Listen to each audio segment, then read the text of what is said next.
So good morning. போன வாரம் கிளாஸ்ல பார்த்துருப்பீங்க. நமக்கு பிஎன்எஸ், பிஎன்எஸ்எஸ், பிஎஸ்சி இது மூணும் ஃபர்ஸ்ட் ஜூலை 2024 வந்துச்சு. அதுலேருந்து நமக்கு 1 இயர் தாண்டிட்டோம். 1 இயர் தாண்டி 20 days ஆயிடுச்சு. ஸோ இந்த நியூ லா வந்த பிறகு, நியூ லாவில் ஆல்ரெடி இருக்க லாவோடைய அப்டேட்டட் வெர்ஷன் வந்த பிறகு என்னென்ன டிஃபிகல்ட்டிஸ் ஃபேஸ் பண்ணியிருப்போன்றது கொஞ்சம் டிஸ்கஸ் பண்ணோம். Then supreme courts and high courts இந்த புது லாவோட இம்ப்ளிமெண்டேஷன்ல வந்து ப்ராப்ளம்ஸ் எப்படி ஃபேஸ் பண்ணாங்கன்றது தான் நம்ம ஜட்மெண்ட்ஸாக பார்த்துட்டு இருந்தோம். இன்னமும் நமக்கு நிறைய டைம் ஆகும். இன்னும் நிறைய இதில் ப்ராப்ளம்ஸ் இருக்குது. Some issues are still unanswered. இன்னைக்கு கிளாஸ்ல போன கிளாஸோடைய சின்ன ஓவர்வியூ பார்த்துட்டு, ஏன்னா போன கிளாஸ்ல கொஞ்சம் ரஷ் பண்ண வேண்டியிருந்துச்சு, அந்த 1 hour எல்லாமே முடிக்கணும் அப்படின்ட்டு.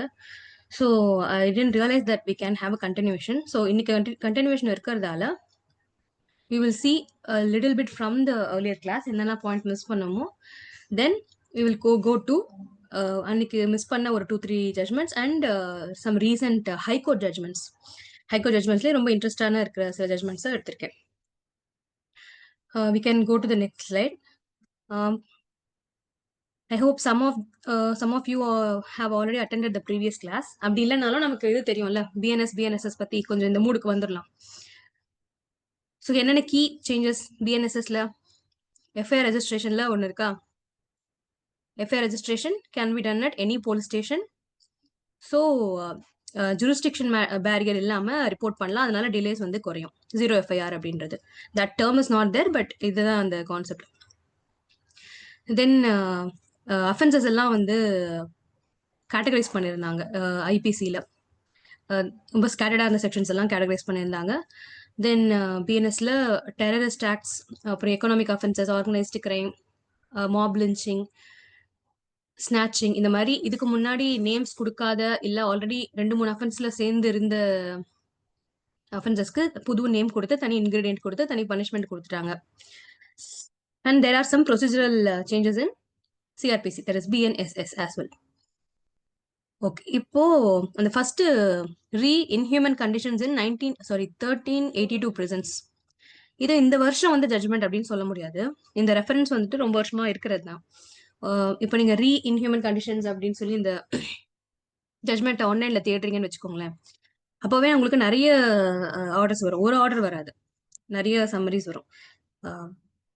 எல்லாமே டெய்லி ஆர்டர்ஸ் மாதிரி சிலது இருக்கும், சிலதுல பெரிய கைட்லைன்ஸ் இருக்கும், சிலதுல வந்து வெறும் அட்ஜாயின்மெண்ட் இருக்கும். ஸோ இட்ஸ் ஆக்சுவலி ஒரு மாதிரி ஆன்கோயிங்காக தான் போய்கிட்டு இருக்கு. ஈவன் நம்ம இதில் கூட மெட்ராஸ் ஹைகோர்ட்ல ஆனந்த் வெங்கடேஷ் ஜே முன்னாடி அந்த ஹோமோசெக்சுவல் அண்ட் இவங்களுடைய மேரேஜ் லெஜிட்டிமைஸ் பண்றதை பத்தின ப்ரொவிஷன்ஸ், இன்க்ளூசிவா அவங்களோட இதை ஆக்குற அதுக்கான ப்ரொவிஷன்ஸ், அதை பத்தின கைட்லைன்ஸ் எல்லாமே ஆஸ் அண்ட் வென் ரெக்வயர்ட் அதில் கைட்லைன்ஸ் கொடுக்கறதும், ஆல்ரெடி சொன்ன கைட்லைன்ஸ் எப்படி இம்ப்ளிமெண்ட் ஆயிருக்குன்னு பார்க்கறதும் நடந்துட்டு இருக்கும்.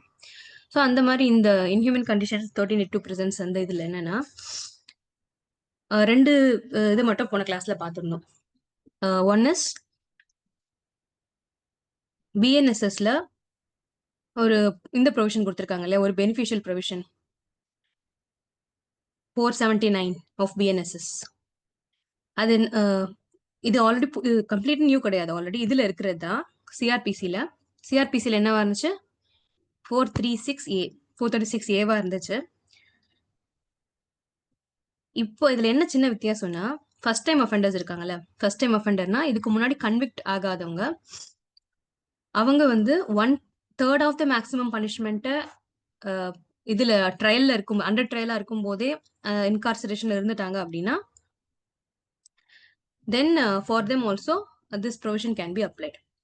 இந்த இன்ஹியூமன் கண்டிஷன்ஸ் கேஸ் பொறுத்த வரைக்கும் மெயின் ப்ராப்ளம் என்னன்னா, main issue that made this இந்த பில் வந்துட்டு ரன் ஆகிறதுக்கு reason overcrowding of prisons and மற்ற பிரிசன் ரெஃபார்ம்ஸ் பண்ணோன்ட்டு. ஓவர் க்ரௌடிங்கால தான் ஹைஜீன் இஷ்யூஸ் வருது. அங்க பிரிசன் கார்ட்ஸால ஒழுங்கா கார்ட் பண்ண முடியலன்றதால வயலன்ஸ் இது பண்ற மாதிரி இருக்கு. தென் கன்விக்ட்ஸும் அண்டர் ட்ரையல்ஸும் ஒன்னா இருக்கும் போது இது அவங்க வந்து அக்யூஸ்டா ஜஸ்ட் அக்யூஸ்ட் இல்ல, அண்டர் ட்ரையல்ல இருக்கும்போது. ஸோ மேபி அவங்க அஃபென்ஸே பண்ணாதவங்களா இருக்கலாம், இல்லைன்னா ரொம்ப யங் ஏஜ்ல சீரியஸ்னஸ் தெரியாம ஏதோ பண்ண ஒரு விஷயம். When they are inside the prison with the other seasoned criminals for a long period. அவங்களுடைய கிரிமினல் டெண்டன்சியும் மாறதுக்கு வாய்ப்பு இருக்கு, வருவதற்கு வாய்ப்பு இருக்கு, ரெசிடிவிசம்க்கு சான்சஸ் இருக்கு. So over crowding is one of the major issues. அதை கம்மி பண்ணணும் அப்படின்னா தேவையில்லாம இந்த அஃபென்ஸ்ல இருந்து அஃபென்ஸ் இன்னும் ப்ரூவே ஆகலை, கன்விக்டே ஆகலை கிரைம் பண்ணாங்கன்றது. ஆனாலும் அந்த ஜஸ்ட் அந்த அண்டர் ட்ரையல் பீரியட்லயே விசாரணையில இருக்கும்போதே அவங்க அந்த பனிஷ்மெண்டோட ஃபுல் பீரியட் அனுபவிச்சவங்க கூட இருப்பாங்க. There are so many people. நீங்க காலேஜ் படிக்கும் போதோ இல்ல யூஸ்வலி காலேஜ் படிக்கும் போது உங்களுக்கு பிரிசன் விசிட் அந்த மாதிரி ஏதாவது கூட்டிட்டு போனாங்கன்னா you can get the opportunity to interact with people. And in one of the such இது we happen to hear either it's true or false தெரியல, பட் அந்த கிரைம்கான பனிஷ்மெண்ட்டே 3 years or up to 3 years அப்படின்னு தான் ஐபிசில இருந்திருக்கும். ஆனா அவங்க 3 years ஆல்மோஸ்ட் 3 years அண்டர் ட்ரையலாவே இருந்திருக்காங்க இன்னும் எதுவும் நடக்கல. ஸோ இந்த ப்ராப்ளம்ஸ் தான் இப்போ அவங்க கன்விக்ட் ஆனாலே அவங்க 3 வருஷம் தான் உள்ள இருக்க போறாங்க. இன்னும் ப்ரூவே ஆகாத டைம்ல when she is still innocent, she was inside the prison. So these problems have to be addressed and அதுக்கு நிறைய அப்பப்போ கமிட்டிஸ் அண்ட் இந்த மாதிரி சுப்ரீம் கோர்ட்க்கு பில்ஸ் எல்லாம் இருந்துட்டு இருக்கு. அதுல இப்போ நம்ம இந்த வருஷம் எதை பாக்குறோம்னா this is not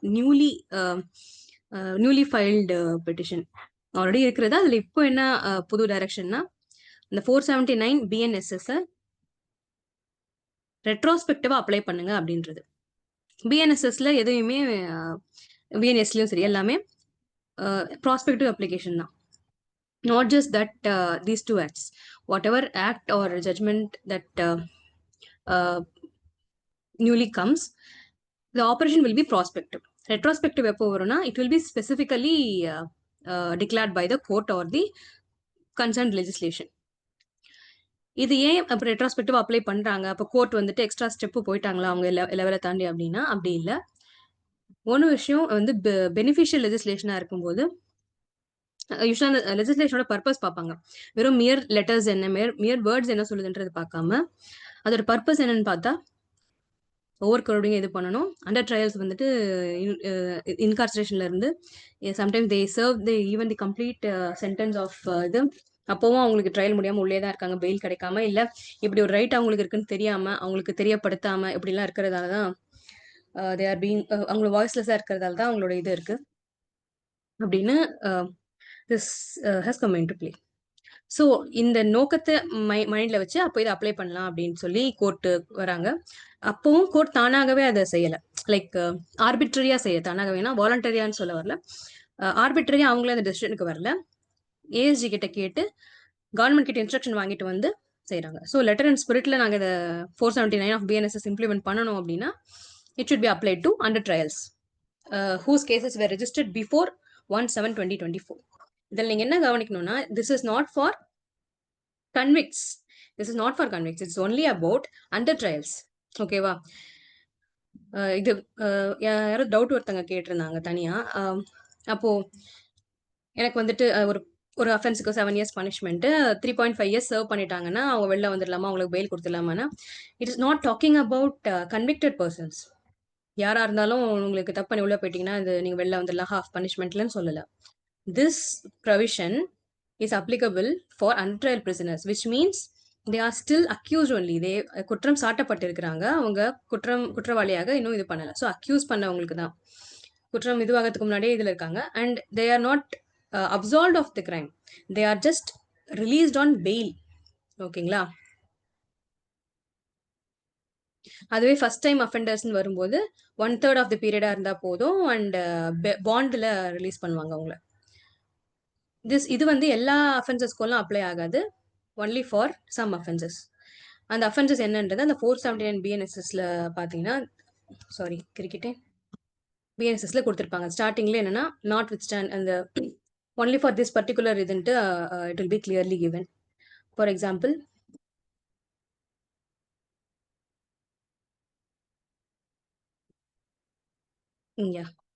the offenses for which the maximum period of punishment is not a death sentence or life imprisonment. Okay,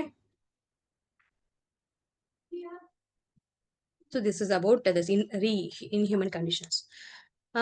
Is this the first time that we are talking about prison reforms? No, நமக்கு already பார்த்துருக்கோம் இல்லையா? வேற இதெல்லாம் வரதுக்கு முன்னாடியே there are some casesல sir there are some writ petitions, some guidelines. யாருக்கா ஞாபகம் இருந்தா அங்க மெசேஜ் அனுப்புங்க. இல்லைன்னா I'll wait for a few seconds and then நானே ஆன்சர் சொல்றேன்.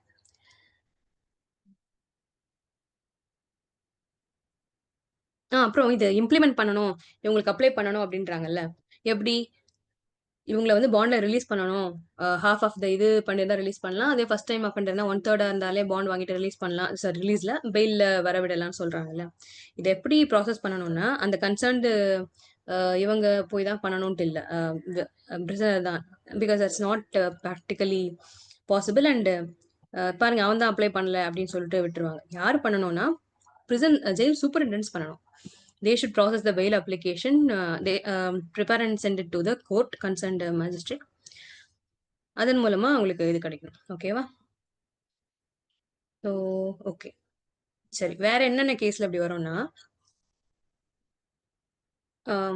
பிரிசன் ரிஃபார்ம்ஸ் பத்தி பேசின கேஸ் சொல்றேன். திஸ் சுனில் பத்ரா.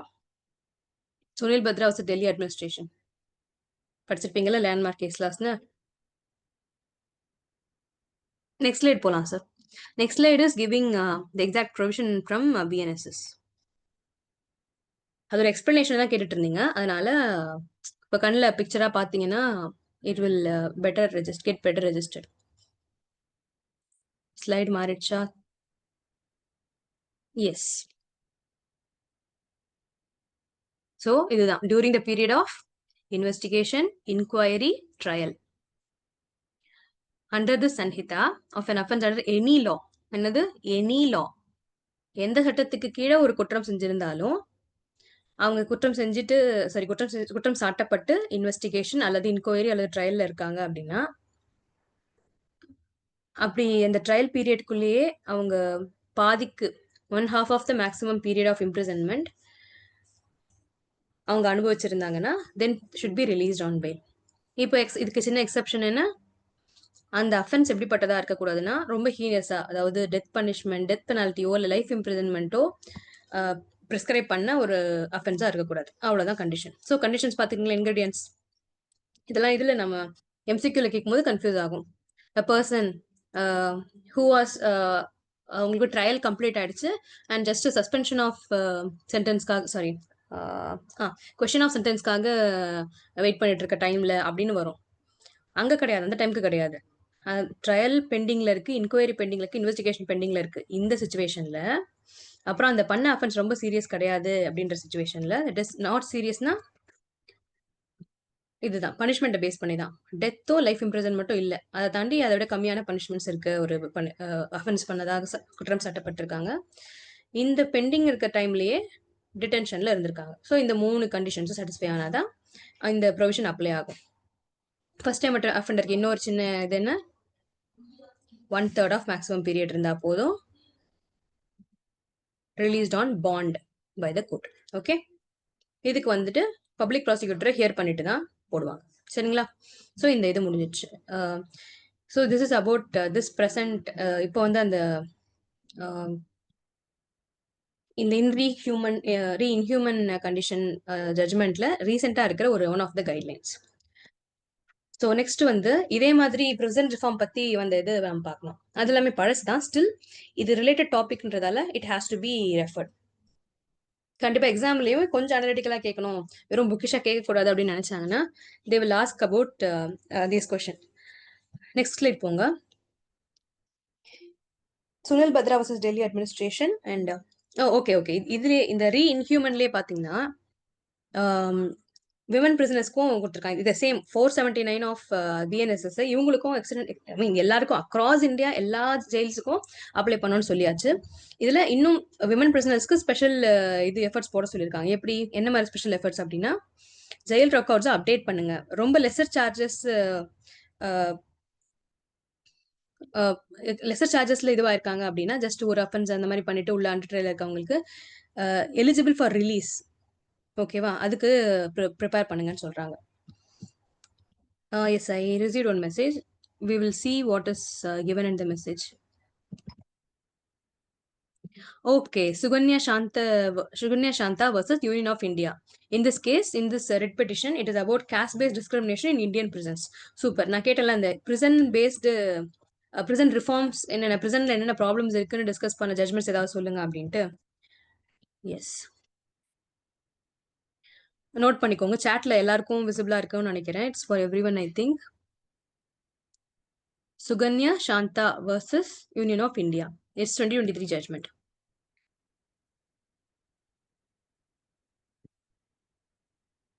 Noted.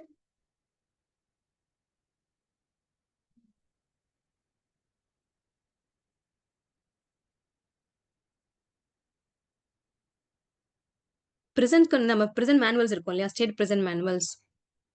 இந்த சுகன்யா சாந்தா ஜட்மெண்ட், இந்த சுகன்யா சாந்தா கேஸ் பிரிசன் மேனுவல்ஸ்லயே ஒரு மாதிரி சட்டிலா இன்ஹெரண்டா இந்த கேஸ்ட் ப்ராக்டிசஸ் அலோவ் பண்றது, கண்டினியூ பண்றத பத்தி இது இருக்கு அப்படின்றாங்க. So these prison manual provisions R against equality and anti-discriminatory provisions of constitution. இந்த அது என்னன்னா, நாங்க டிசிப்ளினை செக்யூர் பண்றோம் அப்படின்னு சொல்லிட்டு பண்ற அவங்க பிரிச்சு உட்கார வைக்கிறது, இவங்க இந்த வேலையை செய்யணும்னு பிரிக்கிறாங்கல்ல. இந்த எஸ்பெஷலி யாரெல்லாம் இந்த குப்பையை இது பண்ணணும்,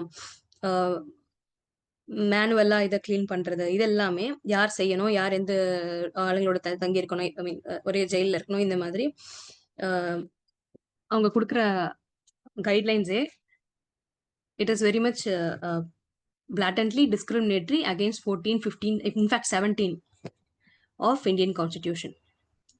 Okay, ஸோ அப்ப என்ன பண்ணோம், அந்த ஜட்மெண்ட் என்ன சொல்றாங்கன்னா, பிரிசன் ரெக்கார்ட்ஸ்ல இருந்தே கேஸ்ட்ன்ற விஷயத்த ரிமூவ் பண்ணிடணும். ஏன்னா அது இருந்தா தானே நீங்க அதை வச்சு ஐடென்டிஃபை பண்றீங்க, இது பண்றீங்க.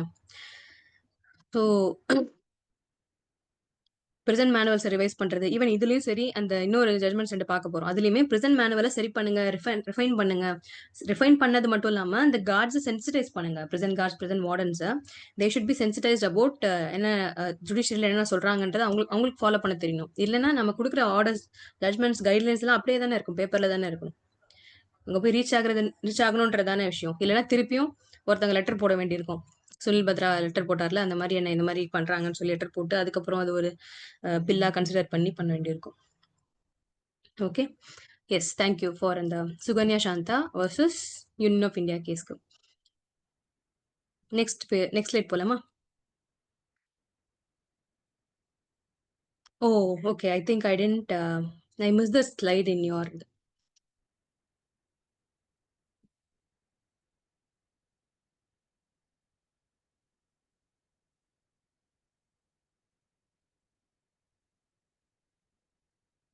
Okay. BNSS provision applies to PMLA cases. This is nothing. We have already discussed this in last class. The point is same. அந்த 479 ஜட்மெண்ட் பத்தியே வர்றதால இதையும் நான் இன்க்ளூட் பண்ணியிருந்தேன். ஏன்னா முன்னாடி பார்த்த ரெண்டு கேசஸும் 479 ஆஃப் பிஎன்எஸ்எஸ், சாரி 479ல 1, அந்த ஃபர்ஸ்ட் டைம் அஃபெண்டர்ஸ்க்கு 1/3 இருந்தா போதும், பாண்ட்ல ரிலீஸ் பண்ணலாம், அந்த ப்ரொவிஷனை டிஸ்கஸ் பண்றதுனால எல்லாம் ஒன்னா போட்டிருக்கேன். இந்த பாட்ஷா மஜித் மாலிக் வந்து he was accused of red sanders smuggling. It is a ரொம்ப சீரியஸ் அஃபென்ஸ். ஸோ யூஸ்வலா பிஎம்எல்ஏ கேசஸ் வரும்போது நம்ம நிறைய சிஆர்பிசியில படிக்கிறதுலாம் அங்கே அப்ளை ஆகாத மாதிரி இருக்கும் in practice. But it allows application of CRPC in some situations. அதில் இந்த 479 ப்ரொவிஷனையும் அப்ளை பண்ணுங்க அப்படின்றத சொல்லியிருந்தாங்க சுப்ரீம் கோர்ட்ல. நெக்ஸ்ட் ஸ்லைட்ல பாத்தீங்கன்னா, இப்ப நான் சொல்லிட்டு இருந்த அந்த முக்கியமான பிரிசன் ரிஃபார்ம் ரிலேட்டட் இதுன்னு வரும்போது, so when you right mains exam also give your critic on inhuman condition அப்படின்னு கேட்கும்போது, யூ ஷுட் ஆல்சோ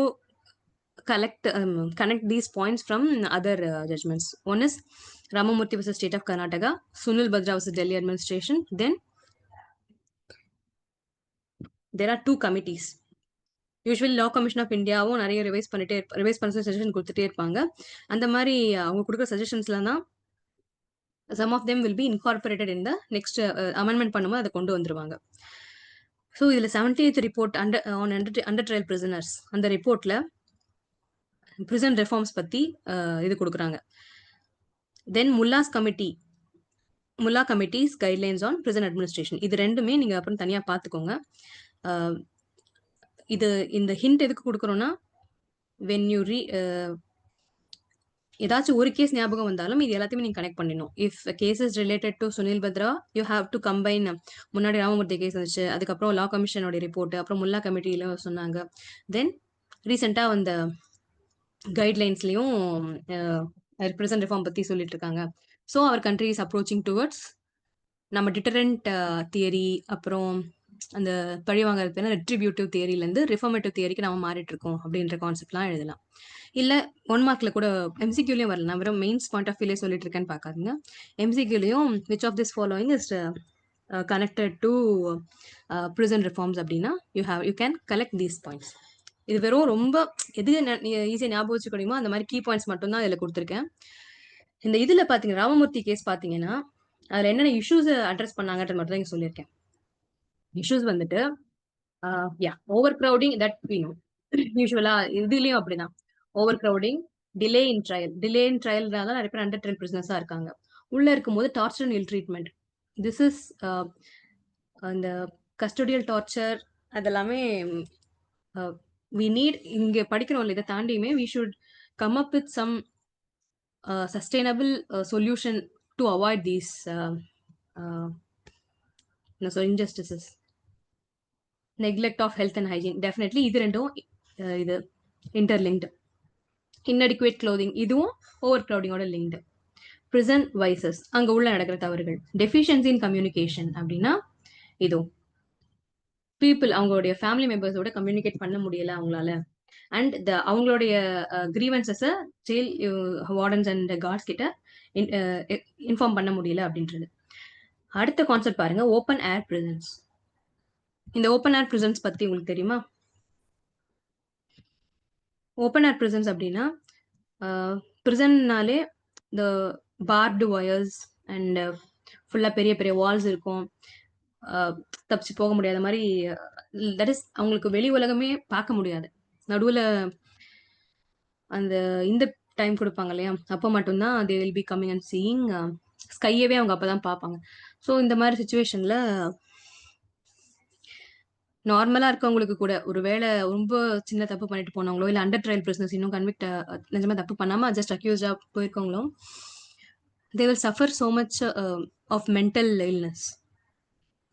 நார்மலாகவே ஒரு ஒரு க்ளோஸ்டு ரூமில் ஒரு கொஞ்ச நேரம் நமக்கு உட்காந்துருக்கணும்னாலே எதுவுமே பண்ணாமல் வச்சுக்கோங்களேன், நம்ம கையில் படிக்க ஒரு புக் இருக்குது, இல்லை பேசுறதுக்கு ஆள் இருக்குன்னா அது வேறு. But you are incarcerated as a punishment and you are அந்த சொன்ன சுற்றி ஒரு கிரிமினல்ஸாகவும் அழுக்கான இதுவும் மட்டும் இருக்குன்னா, fully barbed wires and armed guards கையில் இது வச்சுட்டு ஆயுதம் வேந்தி இவங்க இருக்காங்கும் போது it will not help in reformation. So நமக்கு வேண்டியது ரெஃபர்மேஷன் தான். ஸோ தட் அவங்க கிரிமினல்ஸ் ஒன்று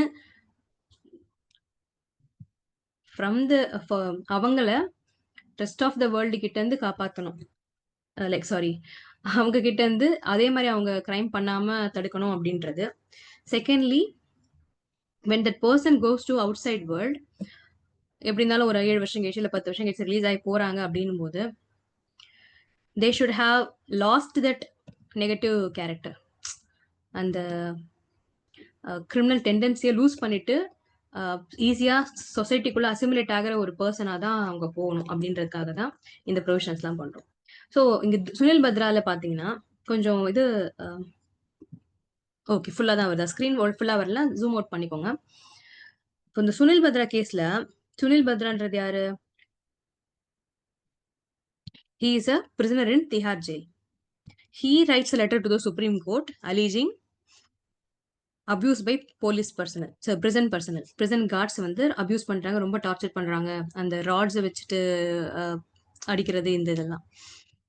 ஸோ அது எதுக்காக பண்றாங்கன்னா அந்த லெட்டர்லேயே அவர் சொல்றாரு, to extort money from my family, they have been inflicting violence on me அப்படின்றாங்க. ஸோ இந்த லெட்டரை ஒரு ஹேபஸ் கார்பஸ் பெட்டிஷனாக ஃபர்ஸ்ட் கோர்ட் ட்ரீட் பண்ணுது. தென் அது ஒரு பப்ளிக் இன்ட்ரெஸ்ட் லிட்டிகேஷனாக எடுத்துக்கிட்டு இது வெறும் சுனில் பத்ரான்ற ஒரு பர்சன் பாதிக்கப்படுறது பற்றி மட்டும் இல்லை, it affects larger public and it has to be dealt in a wholesome manner அப்படின்னு இந்த ஜட்மெண்ட் கொண்டு வராங்க. இதில் என்னென்ன விஷயங்கள் சொல்கிறாங்கன்னா, பிரிசனர் அப்படின்ன உடனே அவங்களுக்கு என்ன சிட்டிசன் ஹியூமன் பீயிங்ன்ற கேரக்டரிஸ்டிக் போயிட போதானே? கண்டிப்பா இல்ல. They also have all the constitutional rights. என்ன ஒண்ணு, அந்த பர்சனல் லிபர்ட்டி அப்படின்ற ஒரு விஷயம் கொஞ்சம் ரெஸ்ட்ரிக்ட் ஆகுது. Because they are incarcerated, they are under penalty, they are under punishment. அதை தாண்டி ஹியூமன் ட்ரீட்மெண்ட் இருக்கணும், டிக்னிஃபைடு லைஃப் இருக்கணும், க்ளீன் என்வைரன்மெண்ட் இருக்கணும், என்ன சொல்ற, ஒரு life without cruelty and torture இருக்கணும் அப்படின்றதெல்லாம் எல்லாருக்குமே இருக்கிறது தான். அந்த just because that person has become a prisoner doesn't mean that he loses the value of a human being. என்ன ஒன்று அது கர்டைல் ஆகிருக்கும் கொஞ்சம் அப்படிங்கிறாங்க. அண்ட் சுனில் பத்ரால சாலிட்டரி கன்ஃபைன்மெண்ட் பற்றியும் சொல்லியிருப்பாங்க. பிரிசன் ஆக்ட்ல செக்ஷன் 30 சப்செக்ஷன் 2ல ஒன்று வரும். அது இட்ஸ் அகேன்ஸ்ட் கான்ஸ்டியூஷன் தானே அப்படின்னா, அதுதான் அந்த சாலிட்டரி கன்ஃபைன்மெண்ட் பற்றி சொல்கிற ப்ரொவிஷன். அது வந்து இட்ஸ் நாட் பெர்சே, அதை மட்டுமே பார்த்தா அப்படி எடுத்துக்க வேண்டாம். But it has to B used sparingly. அது எப்படி அவங்க யூஸ் பண்ணுறாங்க பிரிசன் அத்தாரிட்டிஸ்ன்றதை வச்சு தான் பார்க்கணும். இதை வந்துட்டு டார்ச்சர் பண்ணுறதுக்கான மீன்ஸா ஆர்பிட்ரரி எப்போ வேணாலும் போடக்கூடாது. இது ஒரு பனிஷ்மெண்ட்டாக கொடுக்கலாமா அப்படின்ற மேஜிஸ்ட்ரேட்டோட அப்ரூவல் வாங்கிட்டு, கோர்ட்டோட அப்ரூவல் வாங்கிட்டு வேணா கொடுக்கலாம் அப்படிங்கிறாங்க. Then prison authorities disciplinary action ஏதாவது எடுக்கிறாங்க, ட்ரில்ஸ் ஃபாலோ பண்ணுறாங்க அப்படின்னா அதெல்லாமே கர்டைல் பண்ணலை. But there should not be ஏதாவது நாங்கள் டிசிப்ளின் கொண்டு வரோம்னு சொல்லி வயலன்ஸ் இன்ஃப்ளிக்ட் பண்ணுறதுல தான் இது பண்ணுறேன். பட் என்னன்னா இந்த தின் லைனை எப்படி அவங்க டிஃப்ரென்ஷியேட் பண்ணுறாங்க ஆக்சுவலாக அப்படின்றது இட்ஸ் வெரி டிஃபிகல்ட். பட் இந்த மாதிரி சின்ன சின்ன ஒரு ஸ்டெப்புமே it will lead to some ரிஃபார்ம்ல. தென் பிரிசன்ல பாதிக்கப்படுறவங்களுக்கு கிரீவன்ஸ் ரிட்ரஸலுக்கு ப்ரொசீஜர் கொடுக்கணும் அப்படின்றதுலாம் ஓகேவா. இதெல்லாம் சுனில் பத்ரா கேஸ்ல நமக்கு படிச்சது. ராமமூர்த்தியில என்ன சொன்னாங்கன்னா, பிரிசன் ஆக்ட் ஆல்ரெடி இருக்கிறது, அது ரொம்ப அவுடேட்டா இருக்கு, நியூ பிரிசன் ஆக்ட் கொண்டு வாங்க. இப்போ ஜெயில் மேனுவல் வந்து எல்லாத்துக்கும் பிரிசன் மேனுவல்ஸ் இருக்கும்ல, நம்ம ஒரு மாடல் ஜெயில் மேனுவல் சென்ட்ரல் லெவலில் கிரியேட் பண்ணி அதை ஒரு ஸ்டேட்டுக்கும் அவங்களுக்கு ஏற்ற மாதிரி அடாப்ட் பண்ணிப்பாங்க. அப்புறம் கம்ப்ளைண்ட் பாக்ஸஸ் கிரீவன்ஸ் ரிட்ரஸலுக்கு அது கொடுக்கணும். தென் அவங்கள ப்ரொடக்டிவ் ஆக்டிவிட்டியில ஈடுபட வைக்கணும். ப்ரொடக்டிவான விஷயங்கள், ரொம்ப மனசு சாந்தமாக்குற விஷயங்கள், அதில் ஈடுபட ஆரம்பிச்சாங்கன்னா வேற விஷயத்த அவங்க யோசிக்க மாட்டாங்க. So agriculture, horticulture and vocational training, tailoring, bakery பண்ணுற ஐட்டம்ஸ் பண்ணுறது, இதெல்லாம் பண்ணும்போது ஒன்று அவங்களுக்கு லைவ்லிஹுட் இருக்குது, அவங்க ஒரு ஸ்கில் கற்றுக்குறாங்க. அது மட்டும் இல்லாமல் அவங்களால சொசைட்டிக்கு ஏற்படுற பாதிப்பு இருக்குது once they come out. And within the prison also அந்த ஆப்பர்ச்சுனிட்டி அவங்க இருக்கிற அந்த சில ஆண்டுகளை they can use it for productive purpose. அங்கே போயிட்டு இன்னும் இதுவாகி வர்றதுக்கு பதிலாக. சரிங்களா, நெக்ஸ்ட் போலாமா. ஸோ திஸ் ஆல் அபவுட் இந்த ரீ இன்ஹியூமன் கண்டிஷன். அந்த ரீசன்ட் ஜட்மெண்ட் வந்ததுனால இதை நம்ம எல்லாமே பார்க்க வேண்டியிருந்துச்சு. யூஸ்வலாக அப்படிதான், நீங்கள் ஒரு செக்ஷன் படிக்கிறீங்க, இல்லை ஒரு ரீசெண்டாக ஒரு ஜட்மெண்ட் வருதுன்னு வச்சுக்கோங்க, இல்லை ஏதாவது ஹெட்லைன்ஸில் வருது அப்படின்னா என்ன பண்ணும், அது ரிலேட்டடாக இப்போ ஒரு செக்ஷன் படிக்கிறீங்கன்னா அந்த செக்ஷன் ஃபுல்லாகவே படிக்கும். ஜஸ்ட் இந்த ஒன் மட்டும் படிச்சு விடக்கூடாது. அதில் ப்ரொவிசோ வரும், அதில் இல்லஸ்ட்ரேஷன் வரும், அது எல்லாமே படிக்கணும். ஏன்னா அந்த ப்ரொவிசோவும் இல்லஸ்ட்ரேஷனும் தான் நமக்கு எம்சிக்யூக்கு ரொம்ப முக்கியமான ஒரு இது. அப்புறம் இது ஆல்ரெடி பார்த்ததான், plea to criminalise sexual offences against me. இந்த 377 ஆஃப் ஆமாம் 377 ஆஃப் ஐபிசி வந்து என்னது, அன்நேச்சுரல் செக்ஸ்ன்னு சொல்லிட்டு வரும் இல்லையா, ஹோமோசெக்சுவாலிட்டி, பெஸ்டியாலிட்டி, இதெல்லாம் வரும். இந்த ப்ரொவிஷன்ஸ் வந்து நவ்தேஜ் சிங் ஜோஹர் கேஸில் ஸ்ட்ரக் டவுன் பண்ணுறாங்க. அதுவும் டு த எக்ஸ்டென்ட் ஆஃப் அது இதுக்கு அகேன்ஸ்டாக இருக்கிற வரைக்கும் மட்டும், நான் கன்சென்சுவல் செக்ஸுக்கு அகேன்ஸ்டாக இருக்கிற வரைக்கும் மட்டும் இது பண்ணுறாங்க. ஸோ அடல்ட் கன்சென்சுவலாக இருக்கிற வரைக்கும் எதுவும் தப்பு கிடையாதுன்றதோட அது முடிஞ்சிடும். பட் இந்த பிஎன்எஸ்எஸ்ல பார்த்தீங்கன்னா அதுக்கு ஈக்குவலன்ட் ப்ரொவிஷன் எதுவும் இருக்காது. பிஎன்எஸ்லயும் சரி, ஐபிசிலையும் சரி, சிஆர்பிசிலையும் சரி, எதெல்லாமே ஜட்ஜ்மேடு லாஸா வந்து அதுக்கப்புறம் உள்ள இன்கார்பரேட் ஆச்சோ அமெண்ட்மெண்ட் மூலமா, அந்த மாதிரி இப்போ 41D 41C அப்படின்னு இருக்கும், 354D ஏபிசி இதெல்லாம் வரும். ஸோ இந்த மாதிரி வர எல்லாத்தையுமே மெயின் ப்ரொவிஷன் கீழே அப்படியே கண்டினியூஸா இன்கார்பரேட் பண்ணியே இதுல வந்துருச்சு பிஎன்எஸ் அண்ட் பிஎன்எஸ்எஸ்ல. ஸ்டில் இந்த ஒரு விஷயத்தை ஏன் அவங்க கொண்டு வரல அப்படின்னு சொல்லி தான் இந்த பில் போட்டிருக்காங்க. So it's actually public interest litigation. அதுவும் 142 கீழே எக்ஸ்ட்ராடினரி பவர் இன்வோக் பண்ணுங்க அப்படின்னு சொல்லி இன்வோக் பண்ணி என்ன பண்ணுமா, அந்த 377ஓட ஈக்குவலண்டான ஏதோ ஒரு ப்ரொவிஷனை பிஎன்எஸ்ல இன்சர்ட் பண்ணணும் அப்படின்னு கேட்குறாங்க. அப்படி ஸோ இதுக்கு என்ன ஜஸ்டிஃபிகேஷன் அப்படின்னா, எங்கெல்லாம் ஒரு சட்டத்தில் லக்குனா இருக்கோ அங்கே வந்துட்டு court can interfere and create a law, so that பின்னாடி அதுக்கப்புறம் பார்லிமெண்ட் அது எனாக்ட் பண்ணிக்கும். அதில் சூட்டபிளான பிளேஸ்ல இன்சர்ட் பண்ணிக்கும் அப்படின்ட்டு. அப்புறம் 2023ல வந்த இதுல கூட கமிட்டி ரிப்போர்ட்ல ஒரு parliamentary standing committee on home affairs Brijlal கமிட்டில they have given mentioned that it's given in the next slide, sir. BNS ஓட ஸ்டேட்மெண்ட் ஆஃப் அப்ஜெக்ஷன் ரீசன்ஸ் என்ன? கொலோனியல் லெகசி விட்டு வெளியில வரணும், ஜென்ரல் நியூட்ரல் அஃபென்சஸா இருக்கணும், ஈக்குவாலிட்டி இது பண்ற மாதிரி இருக்கணும்லாம் சொல்றாங்க. அப்படி இருக்கும்போது 377 அவங்க விட்டுருக்க கூடாது. அத அந்த நவ்தேவ் சிங் ஜோஹர் ஜட்மெண்ட்டுக்கு ஏத்த மாதிரி அந்த செக்ஷனை ட்வீக் பண்ணி கொண்டு வரணும் அப்படின்றாங்க. இப்போ இது என்ன ஜட்மெண்ட் சுப்ரீம் கோர்ட் என்ன சொல்றாங்கன்னா, ஒரு கோர்ட் ஒரு ஒரு லெஜிஸ்லேச்சரை போயிட்டு நாங்க பார்லிமெண்ட்டை போயிட்டு நீ இதுல சட்டம் இயற்று இந்த மாதிரி ஒரு செக்ஷனை உள்ள கொண்டு வான்னு நான் சொல்ல முடியாது. இருக்கிற சட்டத்துல சரியா தப்பான்னு தான் நான் சொல்லுவேன். இல்ல ஏதாவது ஆம்பிகுட்டி இருந்தா நாங்க அதை ஒழுங்கு எப்படி கன்ஸ்ட்ரக்ட் பண்ணணும், ஹார்மோனியஸா எப்படி பண்றது அப்படின்றத நாங்க பார்ப்போம். ஸோ இது நாங்க பண்ண முடியாது. பார்லிமெண்ட் அதை தெரிஞ்சுதான் பண்ணியிருக்கோம். So we can do anything about it சொல்லிடுறேன். Next removal of gender discriminatory provision. This also you will remember. அதனால நான் கொஞ்சம் ஃபாஸ்டா போயிடுறேன். இந்த குஷ்கல்ரா கேஸ்ல என்னன்னா சிஆர்பிசியில் அந்த சம்மன்ஸ் ரிசீவ் பண்ணுற ப்ரொவிஷன் இருக்கும்ல, ப்ராசஸை சர்வ் பண்ணும்போது on any adult member of the ஃபேமிலின்னு இருக்கும். ஓகேவா? Sorry, adult male member of the ஃபேமிலின்னு இருக்கும். அதான் சர்வ் பண்ண போகிறோம், அந்த பர்சன் அங்கே இல்லை, அக்யூஸ் இல்லை, இல்லை இவங்க விட்னஸ் இல்லைன்னா அடல்ட் மேல் மெம்பர் மேலே சர்வ் பண்ணாலே போதும்னு இருக்கும். பட் சிபிசியில் பார்த்தீங்கன்னா அப்படி இருக்காது. சிபிசியில் ஜெண்டர் நியூட்ரலாக தான் இருக்கும். ஸோ இத்தனைக்கும் சிபிசி ரொம்ப முன்னாடி வந்து 1908. சிஆர்பிசி அதுக்கப்புறம் நம்ம போஸ்ட் இண்டிபெண்டன்ஸ்ல அமெண்ட் பண்ணி தான் சிஆர்பிசின்னு நம்ம ஒன்று வச்சிருந்தோம். பட் அதுல ஏன் அந்த மாதிரி ஒரு ப்ரொவிஷன் இல்லை? ஏன் சம்மந்தமா அடல்ட் மேல் மெம்பர் அப்படின்னு ஒன்று கொண்டு வரும்? ஸோ அதுக்கு அதை ஸ்ட்ரக் டவுன் பண்ணும், அன்கான்ஸ்டியூஷனல் 14 and 15 வயலேட் ஆகுது அப்படின்னு சொல்லி குஷ்கல்ரா கேஸ் போட்டிருக்காரு. இப்போ அந்த சுப்ரீம் கோர்ட் அந்த ரிட் பெட்டிஷன்னால எந்த யூஸும் இல்லை, ரைட்டா? ஏன்? ஏன்னா சிஆர்பிசியை வந்து ரிப்பீல் பண்ணியாச்சு. பிஎன்எஸ்எஸ்ல அந்த மாதிரி ஒரு டிஸ்கிரிமினேட்டரி ப்ரொவிஷன் இல்லை. பிஎன்எஸ்எஸ்ல இருந்துச்சுன்னா அப்போ வேணா கோர்ட் தலையிட்டு இருக்கும். So it is infructuous. இன்ஃப்ரக்சுவஸ்னா நீங்க கேஸ் போட்டது தப்புன்னு அர்த்தம் கிடையாது. இந்த கேஸ் நீங்க கேட்டிருக்க ப்ரேயரே வந்துட்டு கொடுக்க முடியாது அப்படின்னு மீனிங் இல்லை. நீங்க ஒரு ப்ரேயரை கேட்டு வந்தீங்க, ஆனா அதுக்கான இப்ப அவசியமே இப்ப இல்ல. ஓகேவா? எதுக்காக இல்ல ரொம்ப கீழே போயிட்டீங்க சார்.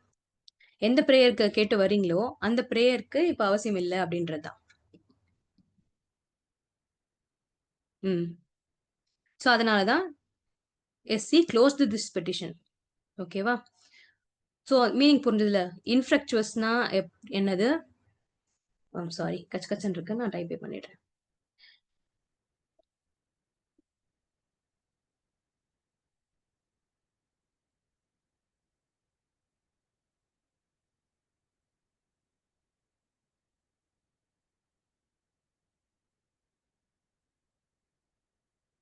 ஸோ நீங்க ஜட்மெண்ட் படிக்கும் போது இந்த லைன்ஸ் எல்லாம் கரெக்டா படிச்சுக்கணும்.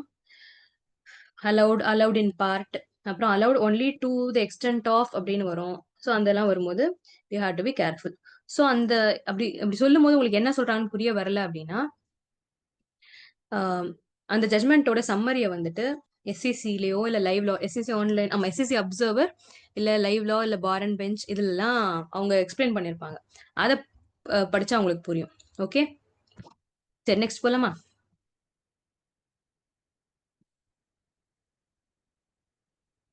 Police custody time limit. Okay, 187 of BNS யாராவது எடுத்துக்கோங்களேன். கையில புக் இருக்கணும்ட்டு அவசியம் இல்லை. யூ கேன் 187 ஆஃப் பிஎன்எஸ்எஸ் இதுல போட்டீங்கனாலே வந்துடும்.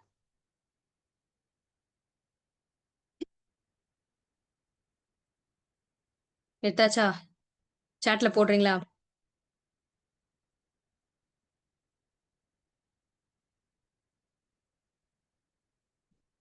தேவேந்திரன் ஒரு கொஸ்டின் கேட்டிருக்காரு. Sexual act with an animal is offence in which act ma'am?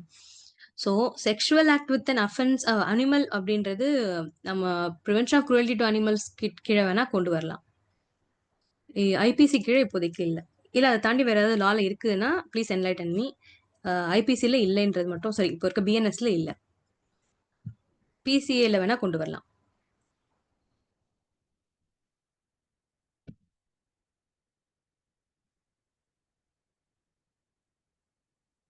சரி, 187 எடுத்துட்டீங்களா?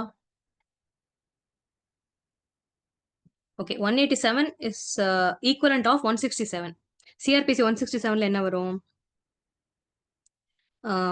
அந்த பீரியட் ஆஃப் கம்ப்ளீஷன் சொல்லுவாங்கல்ல, இது எக்ஸ்டெண்ட் பண்ணணும், கஸ்டடி எக்ஸ்டெண்ட் பண்ணணும்னா அந்த 15 டேஸ்க்கு பியாண்ட் 15 டேஸ்க்கு பண்ணணும்னா என்ன கண்டிஷன் வரும். அதுக்கப்புறம் ஒருவேளை அந்த அஃபென்ஸ் வந்துட்டு 10 இயர்ஸ்க்கு கம்மியானதா இருந்தா 60 டேஸ்க்குள்ள அவங்க சார்ஜ் ஷீட் ஃபைல் பண்ணியிருக்கணும்.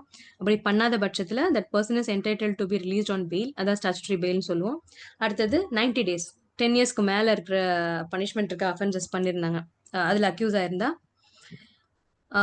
90 டேஸ் வரைக்கும் உள்ளதா இருக்காங்க without filing of charge sheet by the police, then that person is entitled to get released on bail. ஆனா இப்பவும் வந்துட்டு ஷூரிட்டி கொடுத்து தான் அவங்க வெளில வரணும், அதுதான். பட் இதுல என்ன, அந்த 187ல சின்னதா கொஞ்சம் வேர்டிங்ஸ் கொஞ்சம் மாத்திருப்பாங்க. இப்போ நீங்க அந்த ஓபன் பண்ணீங்கன்னா தெரியும், நீங்க நெட்லயோ இல்ல உங்க புக்லயோ ஓபன் பண்ணிக்கோங்க, கையில வச்சிருந்தீங்கன்னா. 187ல இருங்க, I'll also open it.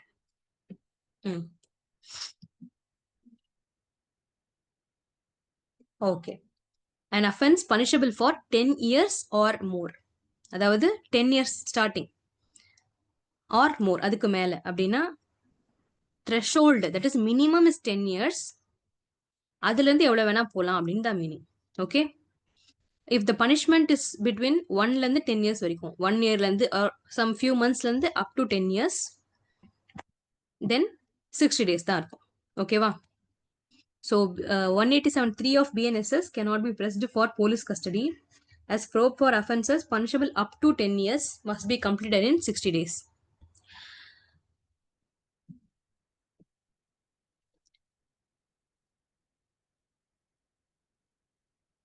இந்த ப்ரொவிஷன் தெரியும் இல்லையா? 15 டேஸ்க்கு தான் கஸ்டடியில் இருக்கணும், டிடென்ஷனில் இருக்கணும். பியாண்ட் 15 டேஸ் இருக்கணும்னா மேஜிஸ்ட்ரேட் வந்து ஆத்தரைஸ் பண்ணணும். அதுக்கு கிரவுண்ட்ஸ் வந்து ஐஓ சொன்னால் தான் அவங்க பண்ணுவாங்க. பட் அதை தாண்டி எப்போ பண்ண முடியாது, அந்த 15 டேஸாக ஜாஸ்தி ஆகிட்டே போகும்ல. ஒரு 15 டேஸ் முடிஞ்சிச்சு, அகைன் எங்களுக்கு தேவை இன்னும் கண்டினியூ பண்ணணும் இன்வெஸ்டிகேஷன், இன்னொரு 15 டேஸ்க்கு ரினியூ பண்ணுவாங்க, அகைன் இன்னொரு 15 டேஸ்க்கு அப்படின்னு போயிட்டே இருக்கும். அப்படி அது தள்ளி போகுது இல்லையா? புதுசா டிடென்ஷன் ரெனியூ பண்ணிட்டே இருக்காங்கல்ல, அதுக்கான பீரியட் தான் 60 டேஸ் 90 டேஸ்ன்றது. சரிங்களா? ஒரு சின்ன வேர்டிங்ஸ் மட்டும் தான் அதுல கொஞ்சம் மாறி இருக்கு. ஸோ அது இதுல இருந்து ஐபிசி சிஆர்பிசி தான் கொஞ்சம் கன்ஃபியூசிங்கா இருக்கும். இப்போ ஈஸியா தான் இருக்கு. நாட் லெஸ் தேன் 10 இயர்ஸ் அப்படின்னா உங்களுக்கு நமக்கு புரியல. எப்பவுமே நெகட்டிவ் சென்ஸ்ல சொல்லும்போது நமக்கு புரியாது. நாட் லெஸ் தேன் 10 இயர்ஸ்னா 10 வருடத்துக்கு குறையாமல் அப்படின்னா 10 இயர்ஸ், அதான மீனிங். 10 இயர்ஸ் அண்ட் அதற்கு மேலன்னு அர்த்தம். 10 வருஷத்தை விட கம்மியா இருக்கக்கூடாதுன்னா 10 வருஷம் அல்லது அதுக்கு மேலன்னு அர்த்தம். So now it is clear, 10 years or மோர்னு ரொம்ப சிம்பிளா சொல்லிட்டாங்க. அதனால எதுவும் ப்ராப்ளம் இல்லை. ஸோ இங்க வந்துட்டு இப்போ அந்த 60 டேஸ் எப்படி கம்ப்யூட் பண்றது, 60 டேஸா 90 டேஸா, அந்த அந்த அந்த அஃபென்ஸுக்கு பனிஷ்மெண்ட்டே 10 இயர்ஸ் தான். அப்போ நான் இந்த பக்கம் எடுத்துக்கிறது அந்த பக்கம் எடுத்துக்கிறதா டவுட் வருதுல்ல? அந்த டவுட்லாம் வரவே தேவையில்ல உங்களுக்கு. 10 இயர்ஸ் ஆர் மோர்னு ரொம்ப தெளிவா சொல்லிட்டாங்க. So it is not minimum 10 years. Sorry, it's like minimum 10 years.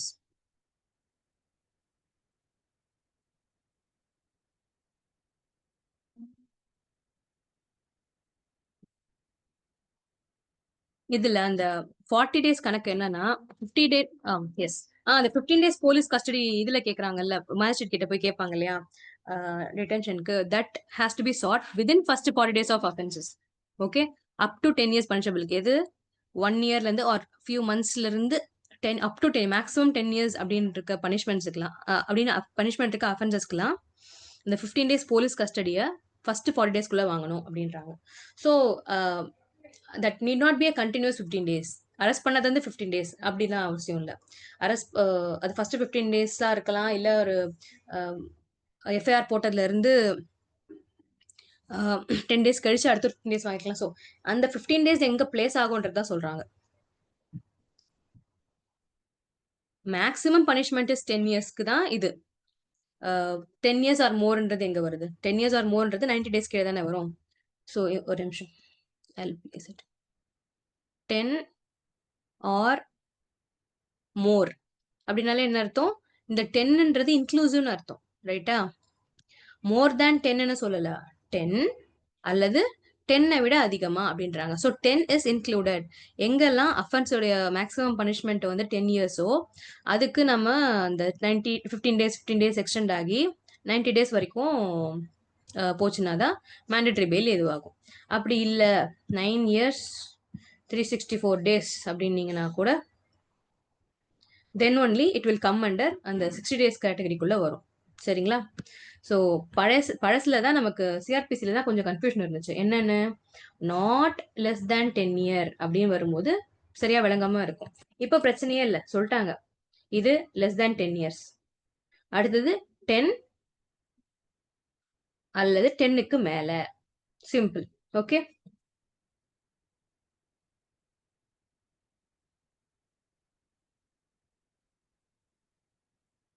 நம்ம அடுத்தடுத்து வேற வேற கேசஸ் எல்லாம் படிக்க படிக்க இந்த ப்ரொவிஷன் நீங்க பர்சனலி கேசஸ் நிறைய பார்க்க பார்க்க உங்களுக்கு இது ரொம்ப நார்மலா ஆக ஆரம்பிச்சிடும். அடுத்தது பாத்தீங்கன்னா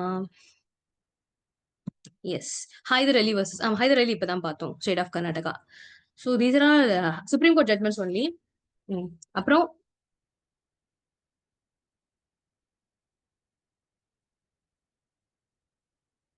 இது இருக்குல்ல, ஒன் செகண்ட், நீங்க கொஞ்சம் இது அரைக்கிற சவுண்ட் கேட்கும், ஒரு கொஞ்ச நேரம் பாஸ் பண்றேன்.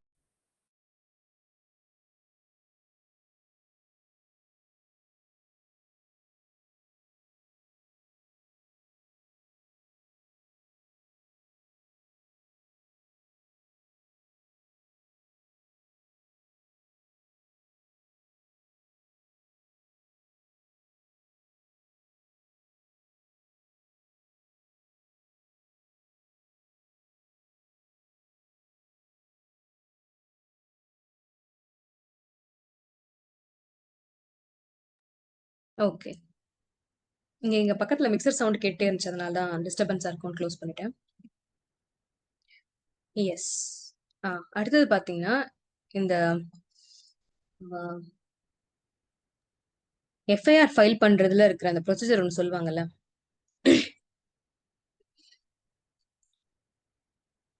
ஃபர்ஸ்ட் நீங்க போலீஸ் கிட்ட போய் தகவல் கொடுக்குறீங்க, ஓரலாவோ ரிட்டனாவோ கொடுக்குறீங்க. போலீஸ் அதை கேட்ட உடனே they have to record it.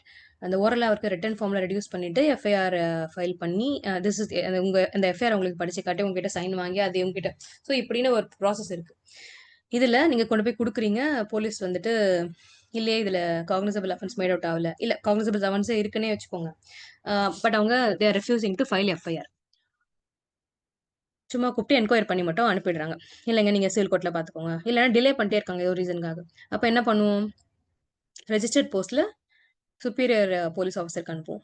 அவங்களுக்கும் கொஞ்ச நாள் வெயிட் பண்ணி பார்ப்போம். அவங்களும் எதுவும் ஆக்ஷன் எடுக்கல, இன்னொரு சபார்டினேட் போலீஸ் ஆஃபீஸர் டெபியூட் பண்ணல அப்படின் போது we will go to the magistrate.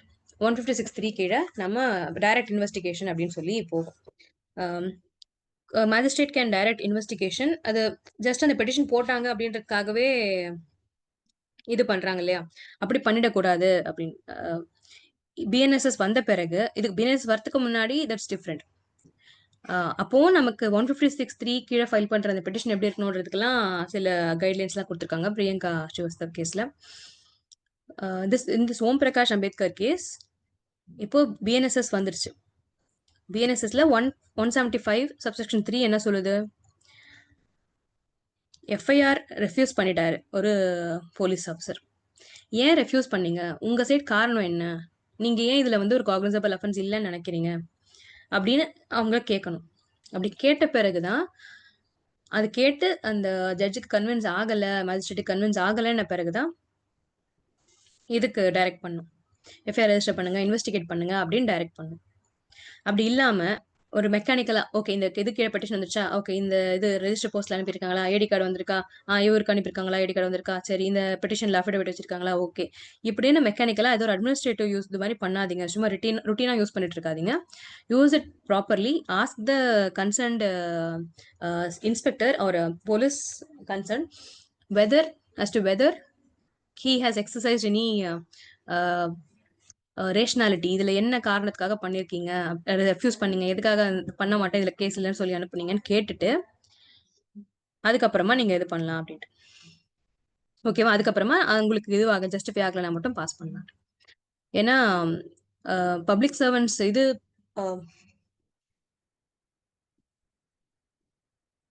Public சர்வன்ஸ் அவங்க டியூட்டி இந்த எஃப்ஐஆர் ரெஜிஸ்டர் பண்றது இந்த மாதிரி டியூட்டியை செய்யலைன்னா அதுக்கும் அஃபென்சஸ் இருக்கு.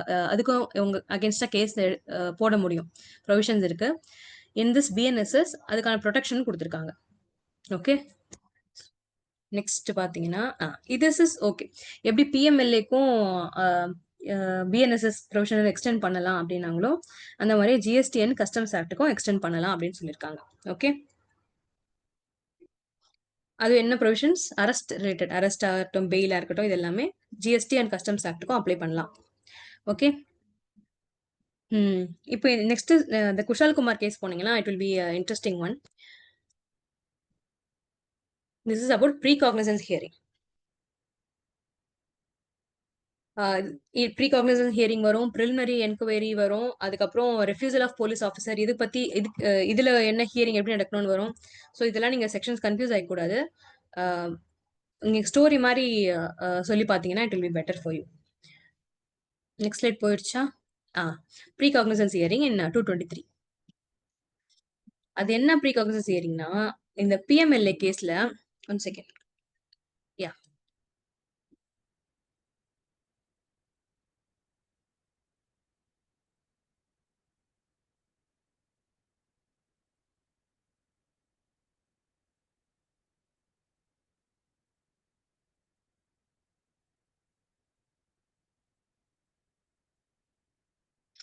ஓகே.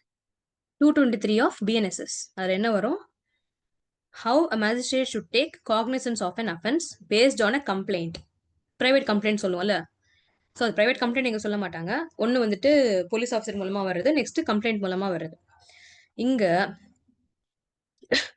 ஜஸ்ட் ஃபைல் பண்ண உடனே காக்னிசன்ஸ் எடுத்துக்க முடியாது. என்ன பண்ணணும்? Magistrate having jurisdiction while taking cognizance shall examine the complainant and the witnesses. அப்படி அவங்கள விசாரிச்சு அதுக்கப்புறம் என்ன பண்ணணும்? It shall be reduced into writing. அப்படி விசாரிச்ச பிறகு ஓவரலா கேட்ட பிறகு காக்னிசபிள் அஃபென்ஸ் எதுவும் இது பண்ண முடியல அப்படின்னா, இல்ல not just wait a minute. Yeah, so the magistrate should be convinced that they can proceed. அப்படி ப்ரொசீட் பண்ண முடியாதுன்னு நினைச்சா ஒன்றும் பிரச்சனை இல்லை. இவரு அக்யூஸ்டுக்கு சம்மன் பண்ணணும்னு அவசியம் இல்லை. ஒருவேளை அஃபென்ஸ் காக்னிசன்ஸ் எடுத்துக்க போறேன், ஆமா there is something made out, not just cognizable offense, I'm sorry, there is some offense made out அப்படின்னு இவங்க கன்வின்ஸ் ஆனாங்க அப்படின்னா, magistrate ought to hear the accused. This is a very new provision. காக்னிசன்ஸ்னா என்ன? Judicial notice எடுத்துக்கிறது. It is not define, but இந்த கேஸை நான் என்னோட கோப்புல எடுத்துக்கிறேன், இந்த கேஸை நான் விசாரிக்கிறேன், நான் இந்த நடத்த போறேன் அப்படின்னு சொல்றது, தன்னுடைய கருத்துல எடுத்துக்கிறது, கவனத்துல. ஸோ இந்த இதுல என்னன்னா 223ல அந்த 1 வருது இல்ல, இது லைக் எப்படி அவங்களுக்கு சம்மன் பண்ணணும், ஜஸ்ட் இது வரும்போதே அவங்கள சம்மன் பண்ணி வர வச்சிடணுமா? And there are so many confusions going around this, but it's somewhat settled in this judgment. இதுல இன்னொன்னு என்ன பாத்துக்கணும்னா, this 223 is not applicable to all type of criminal cases.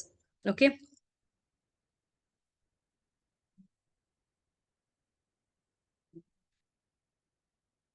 So அவங்க என்னன்னு சொல்றாங்க? ப்ரொபோஸ்ட் அக்யூஸ்ன்றாங்க. அக்யூஸ்ட்னாலே குற்றம் சாட்டப்பட்டவங்க, அதுலயும் proposed accused. This is is also new terminology. அதாவது இந்த காக்னிசன்ஸ் எடுத்துக்கிறதுக்கு முன்னாடி அந்த அக்யூஸ்ட கூப்பிட்டு எப்படி கம்ப்ளைண்ட்டையும் விட்னஸையும் விசாரிச்சுட்டு தேர் சப்ஸ்டன்ஸ் ஆஃப் எக்ஸாமினேஷனை நோட் பண்ணிட்டு ஓகே காக்னிசன்ஸ் எடுக்கலாம் அப்படின்னு நினைக்கும் போது அக்யூஸ்ட கூப்பிட்டு விசாரிக்கிறோம். ஸோ இந்த ப்ராசஸ்ல only when the judge proceeds to summon that person becomes a proposed accused. அப்படி வந்த பிறகு அக்யூஸ்ட கேட்ட பிறகு ஓகே ஜுடிஷியல் மைண்ட் அப்ளை பண்ண பிறகு there is a chance that when evidences are presented there is a chance அப்படின்னு அவர் நினைச்சாங்கன்னா then only the court can take cognizance. ஓகேவா? மெக்கானிக்கலா எப்படி வந்துட்டு மெக்கானிக்கலா போலீஸ் டைரக்ட் பண்ணுங்க, போய் இன்வெஸ்டிகேட் பண்ணுங்க, போய் எஃப்ஐஆர் ஃபைல் பண்ணுங்கன்னு சொல்லக்கூடாதோ அதே மாதிரி இங்கேயும் என்னது, you have to offer pre cognizance hearing அப்படின்றது. Okay, so this is applicable to PMLA case also அப்படிங்கிறாங்க.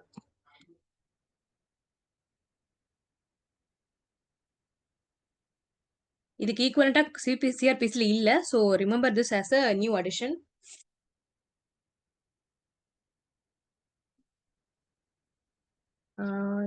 Getting stuck. ஓகே, எனக்கு இங்க எழுத வர எதுவும் எழுத முடியல. ஓகே, சரி, நெக்ஸ்ட் ஸ்லைட் போங்க.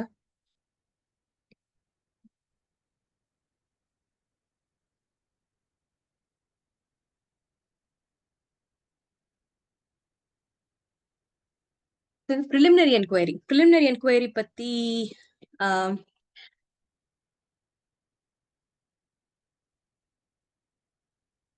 இந்த 156(3) பத்தி சொல்லும் போதே ஒரு ப்ராசஸ் சொன்னோம்ல, இது ரிலேட்டடா நமக்கு some landmark judgments are there. அது சிவில் ஜட்ஜ் ஏபிபி எக்ஸாம் படிக்கிற எல்லாருமே அந்த இதெல்லாம் படிச்சிருப்போம். Lalithakumari judgement. S. So Lalithakumari ஜட்மெண்ட்ல என்ன சொல்லுவாங்க, இப்போ ஒரு அஃபென்ஸ் வந்து ரிப்போர்ட் பண்றாங்க போலீஸ் ஸ்டேஷன்ல. ரிப்போர்ட் பண்ண உடனே if a cognizable offense is disclosed.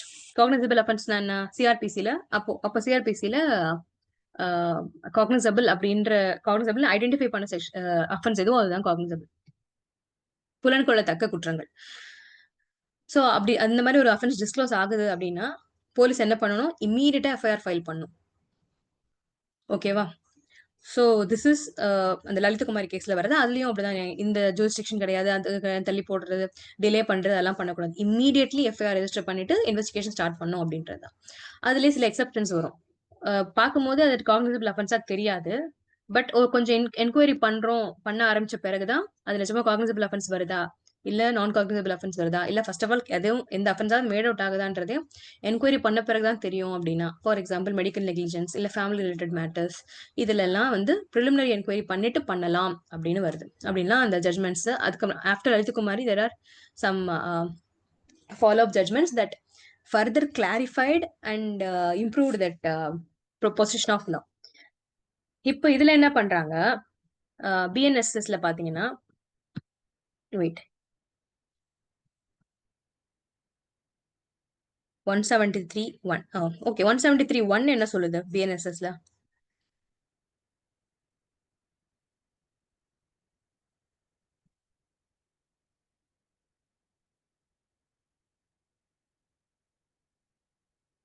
இன்னைக்கு நமக்கு எல்லாருக்குமே கிளாஸ் இதுதான், பிஎன்எஸ்எஸ் தான் அப்படின்றதால I hope you will have அந்த நியூ ஆக்ட் அல்லது அந்த கிரிமினல் மேனுவல் வச்சிருப்பீங்க அப்படின்னு நினைக்கிறேன். அப்படி இல்லைனாலும் வி ஆல் ஹாவ் தட் நம்ம ஃபிங்கர் டிப்ல இது இருக்கு. ஸோ 173 பிஎன்எஸ்எஸ் ஓபன் பண்ணி பாருங்க. இதுதான் ஈக்குவலன்ட் டு எஃப்ஐஆர் தான் for your recollection. So okay, information in cognisable offence irrespective of the area where the offense is committed. அதான் அங்க முக்கியம். irrespective of the area எங்க நடந்துச்சுன்னு விஷயம் இல்ல, அந்த இன்ஃபர்மேஷன் ஓரலாவும் கொடுக்கலாம், எலக்ட்ரானிக் கம்யூனிகேஷனாவும் கொடுக்கலாம், ஆஃபீஸ் இன்சார்ஜ் ரைட்டிங்ல கொடுக்கணும், எலக்ட்ரானிக் மீன்ஸ்ல இருக்கிறத ரெக்கார்ட்ல எடுத்துட்டு ஒரு 3 நாளைக்குள்ள சைன் பண்ணி யார் யார் கொடுக்குறாங்களோ அவங்க வந்து சைன் பண்ணணும். தென் புக்ல நோட் பண்ணணும் சப்ஸ்டன்ஸ் ஆஃப் தி இன்ஃபர்மேஷன். ஓகேவா? இதுல ப்ரொவிசோ ஒன்று கொடுக்குறாங்க. If the offence is offence against women வச்சுக்கோங்க, then such information shall be recorded by a women police officer or women officer. Police இருக்குன்னு அவசியம் இல்லை, யாராவது விமன் ஆஃபீஸர் பண்ணணும் அப்படின்ட்டு. So this is the general rule. ஒரு காக்னிசபிள் அஃபென்ஸ் ரிப்போர்ட் பண்ணாங்கன்னா note பண்ணணும் அப்படின்றது. 3 ஒன்று வரும் பாருங்க, 173ல சப்செக்ஷன் 3 வரும் பாருங்க. Without prejudice to the condition provisions given in 175, on receipt of information relating to commission of cognizable offense which is punishable for 3 years or more but less than 7 years, then the officer in charge may with prior permission proceed to conduct preliminary inquiry. Okay, proceed with the investigation where there exists a prima facie case. ஓகேவா? So இதுக்கு முன்னாடி இந்த provision இருந்துச்சு நமக்கு. இதுல நமக்கு அது ஜட்மெண்ட்ல தான் வந்துச்சு, ப்ரிலிமினரி என்கொயரி எப்படி கண்டக்ட் பண்ணலாம், எப்ப பண்ணலாம், என்ன டைப் ஆஃப் கேஸ், ஒரு 5 டைப் ஆஃப் கேசஸ்க்கு கொடுத்துருப்பாங்க. பட் இதுலயே ஒரு பார்ட்டா இல்ல. ஸோ 154ல எப்படி இருக்கும்னா, it is a duty to register FIR. And even Lalitkumar judgment also emphasise that யா காக்னிசபிள் அஃபென்ஸ்னா எஃப்ஐஆர் வந்துட்டு மேண்டட்டரி. கண்டிப்பா there is no exception, it is mandatory. Okay, important simple மாதிரி போட்டிருக்கேன். ஆனா இந்த ஜட்மெண்ட்ல சாரி இந்த நியூ ப்ரொவிஷன்ல எப்படி வருது, 173(1) வந்து it is like normal FIR மாதிரி தான். பட் 173யோட சப்செக்ஷன் 3ல தான் ஒருவேளை ஒரு எனி அஃபென்ஸ் சொல்ல அந்த ப்ரொவிஷன்லேயே எனி காக்னிசபிள் அஃபென்ஸ் தான் வருமே. ஒரு காக்னிசபிள் அஃபென்ஸ் ரிப்போர்ட் பண்றாங்க, அதை பார்க்கும்போது இவருக்கு வந்துட்டு 3 இயர்ஸ்க்கு மேல 7 இயர்ஸ்க்கு உள்ள, ஸோ 3 to 7 இயர்ஸ் பனிஷபிளான ஒரு அஃபென்ஸ்ன்னு தெரிய வந்து, ஸோ அந்த மாதிரி ஒரு கிரைமா தான் இருக்கும் அப்படின்னு கெஸ் பண்றாருன்னா, அவரோட சுப்பீரியர் ஆஃபீஸர் கிட்ட சொல்லிட்டு, அவராவே இல்லை அந்த ஆஃபீஸர் என்ன பண்ணும், அவரோட சுப்பீரியர் ஆஃபீஸர் கிட்ட போய் சொல்லிட்டு he can conduct preliminary enquiry. Preliminary enquiry பண்ணிட்டு இதுல போய் அவர் ஏதாச்சும் சர்ச் பண்றாரு, எவிடன்ஸ் ஏதாவது எடுக்கிறாருன்னா, தென் he can go for investigation if there is a prima facie case. ஓகேவா? ஸோ இதுக்கு முன்னாடி ஒரு ஜட்மெண்ட்ல நமக்கு கிடைச்ச ஒரு இது, அதுவும் ரொம்ப ஸ்பேரிங்லி யூஸ் பண்ண வேண்டிய ஒரு ப்ரொவிஷனா இருந்தது. இப்போ பிஎன்எஸ்ல அந்த மெயின் ப்ரொவிஷன்லயே ஒரு பார்ட்டா கொண்டு வந்துட்டாங்க, இன்டெகிரல் பார்ட்டா கொண்டு வந்துட்டாங்க. ஸோ இது ரிலேட்டடாக தான் இம்ரான் பிரதாப் காதி கேஸ் வந்திருக்கும்.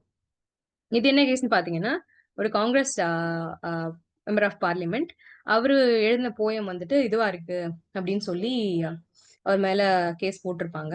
Promoting enmity between different groups அப்படின்னு வரும்ல, அது கீழே கேஸ் போட்டிருப்பாங்க. பட் அது என்னன்னு சுப்ரீம் கோர்ட் சொல்லணும்னா, ப்ரொமோட்டிங் என்மிட்டின்றது எந்த ஆங்கிள் இது பண்ணணும், ஒவ்வொருத்தருக்கும் ஒரு விஷயம் ஹர்ட் ஆக தான் செய்யும். சில பேர் ரொம்ப இன்செக்யூரா இருப்பாங்க. ஸோ அந்த இதை வச்சுட்டு எனக்கு இது ஹர்ட் பண்ணுது, என்மிட்டியை காஸ் பண்ணுது டிஃப்ரெண்ட் இவங்களுக்குள்ள அப்படின்னு சொல்லக்கூடாது. அந்த ஸ்டாண்ட் எப்படி வைக்கணும்னா, ஒரு ரீசனபிள் இண்டிவிஜுவலுக்கு இதை கேட்கும்போது அப்படியே இன்னொரு மதத்தை இல்லை மதம் அல்ல ஜாதி சேர்ந்தவனை பார்க்கும்போது ஒரு பகைமை உணர்வு வருதா அப்படின்னு ஒரு ரீசனபிள் மேனுக்கு எப்படி இருக்கும்ன்றதான் டெஸ்ட் பண்ணுமே, ரீசனபிள் பர்சனுக்கு எப்படி இருக்கும் டெஸ்ட் பண்ணுமே ஒழிய நார்மலா இன்செக்யூரா இருக்க பேப்பர் எதை சொன்னாலும் ஹர்ட் ஆகன்றவங்களுக்கு வச்சு தான் பண்ணக்கூடாதுன்னு அவங்க சொல்றாங்க. பட் அதுக்கான ஸ்டாண்டர்ட் என்ன, எப்படி பிரிக்கணும்ன்றது it's not very clear.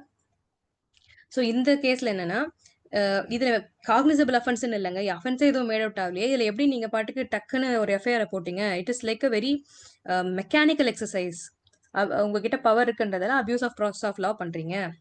So இங்க 173(3)ல இருக்குதுல்ல, அது வந்துட்டு it is a notable exception. அது என்னன்னு சொல்லுது, இதுக்கு முன்னாடி சிஆர்பிசில இல்ல பரவாயில்ல, இப்ப பிஎன்எஸ்எஸ் வந்துருச்சுல. பிஎன்எஸ்எஸ்ல என்ன சொல்றாங்க, போலீஸ்க்கு டிஸ்கிரிஷனரி பவர் இருக்கு, you can go and make a preliminary assessment even if அவங்க கம்ப்ளைண்ட் கொடுக்குறாங்க, அந்த கம்ப்ளைண்ட்டை பார்க்கும்போது காக்னிசபிள் அஃபென்ஸ் தான் தெரிஞ்சாலும் you can go and make preliminary assessment if எப்போ 3 இயர்ஸ்ல 7 இயர்ஸ்க்குள்ள பனிஷபிள் அஃபென்ஸா இருந்தா. சரிங்களா? அப்படி இருக்கும்போது, இப்படி ஒரு பவர் உங்களுக்கு இருக்கும்போது ஏன் இதை யூஸ் பண்ணாம மெக்கானிக்கலா இது பண்றீங்கன்னு கேக்குறாங்க. Next is a problem with respect to application of BNS and BNSS. First ஜூலைலேருந்து வரும், சம்டைம்ஸ் ரிட்ராஸ்பெக்டிவ் அப்ளை பண்ணலாம், இதெல்லாம் இருக்குல்ல. ஒரு சில சர்க்கம்ஸ்டான்ஸ்ல ஐபிசியும் பிஎன்எஸும் அப்ளை ஆகும். சாரி, ஐபிசியும் சிஆர்பிசியுமே பழசே தான் அப்ளை ஆகும்.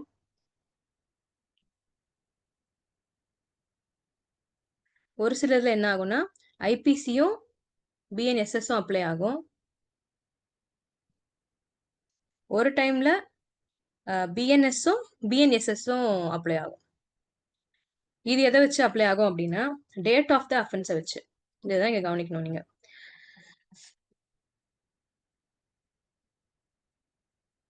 Date of the offence 30th June வச்சுக்கோங்க. எது அப்ளை ஆகும்? ஐபிசி தான் அப்ளை ஆகும். Date of the offence 36, okay. ஆனா நான் 1st ஜூலை தான் எஃப்ஐஆர் போட்டு இன்வெஸ்டிகேஷன் ஸ்டார்ட் பண்றேன் அப்படின்னா, நீங்க இன்வெஸ்டிகேஷன் ட்ரையல் இதெல்லாம் வந்துட்டு பிஎன்எஸ்எஸ் மாதிரி ஃபாலோ பண்ணிக்கோங்க. ஆனா ஐபிசி வில் கவர்ன். அப்படின்னா என்ன அர்த்தம்? அந்த அஃபென்ஸோட பெனால்டி அண்ட் இன்கிரீடியன்ஸுக்கு ஐபிசி வில் அப்ளை. எப்படி கண்டக்ட் பண்ணணும் அந்த investigation, arrest, search, seizure, attachment of property, அப்புறம் ட்ரையல், இதுக்கெல்லாம் நீங்க பிஎன்எஸ்எஸ் பார்த்துக்கோங்க. இதுதான் விஷயம். சரிங்களா?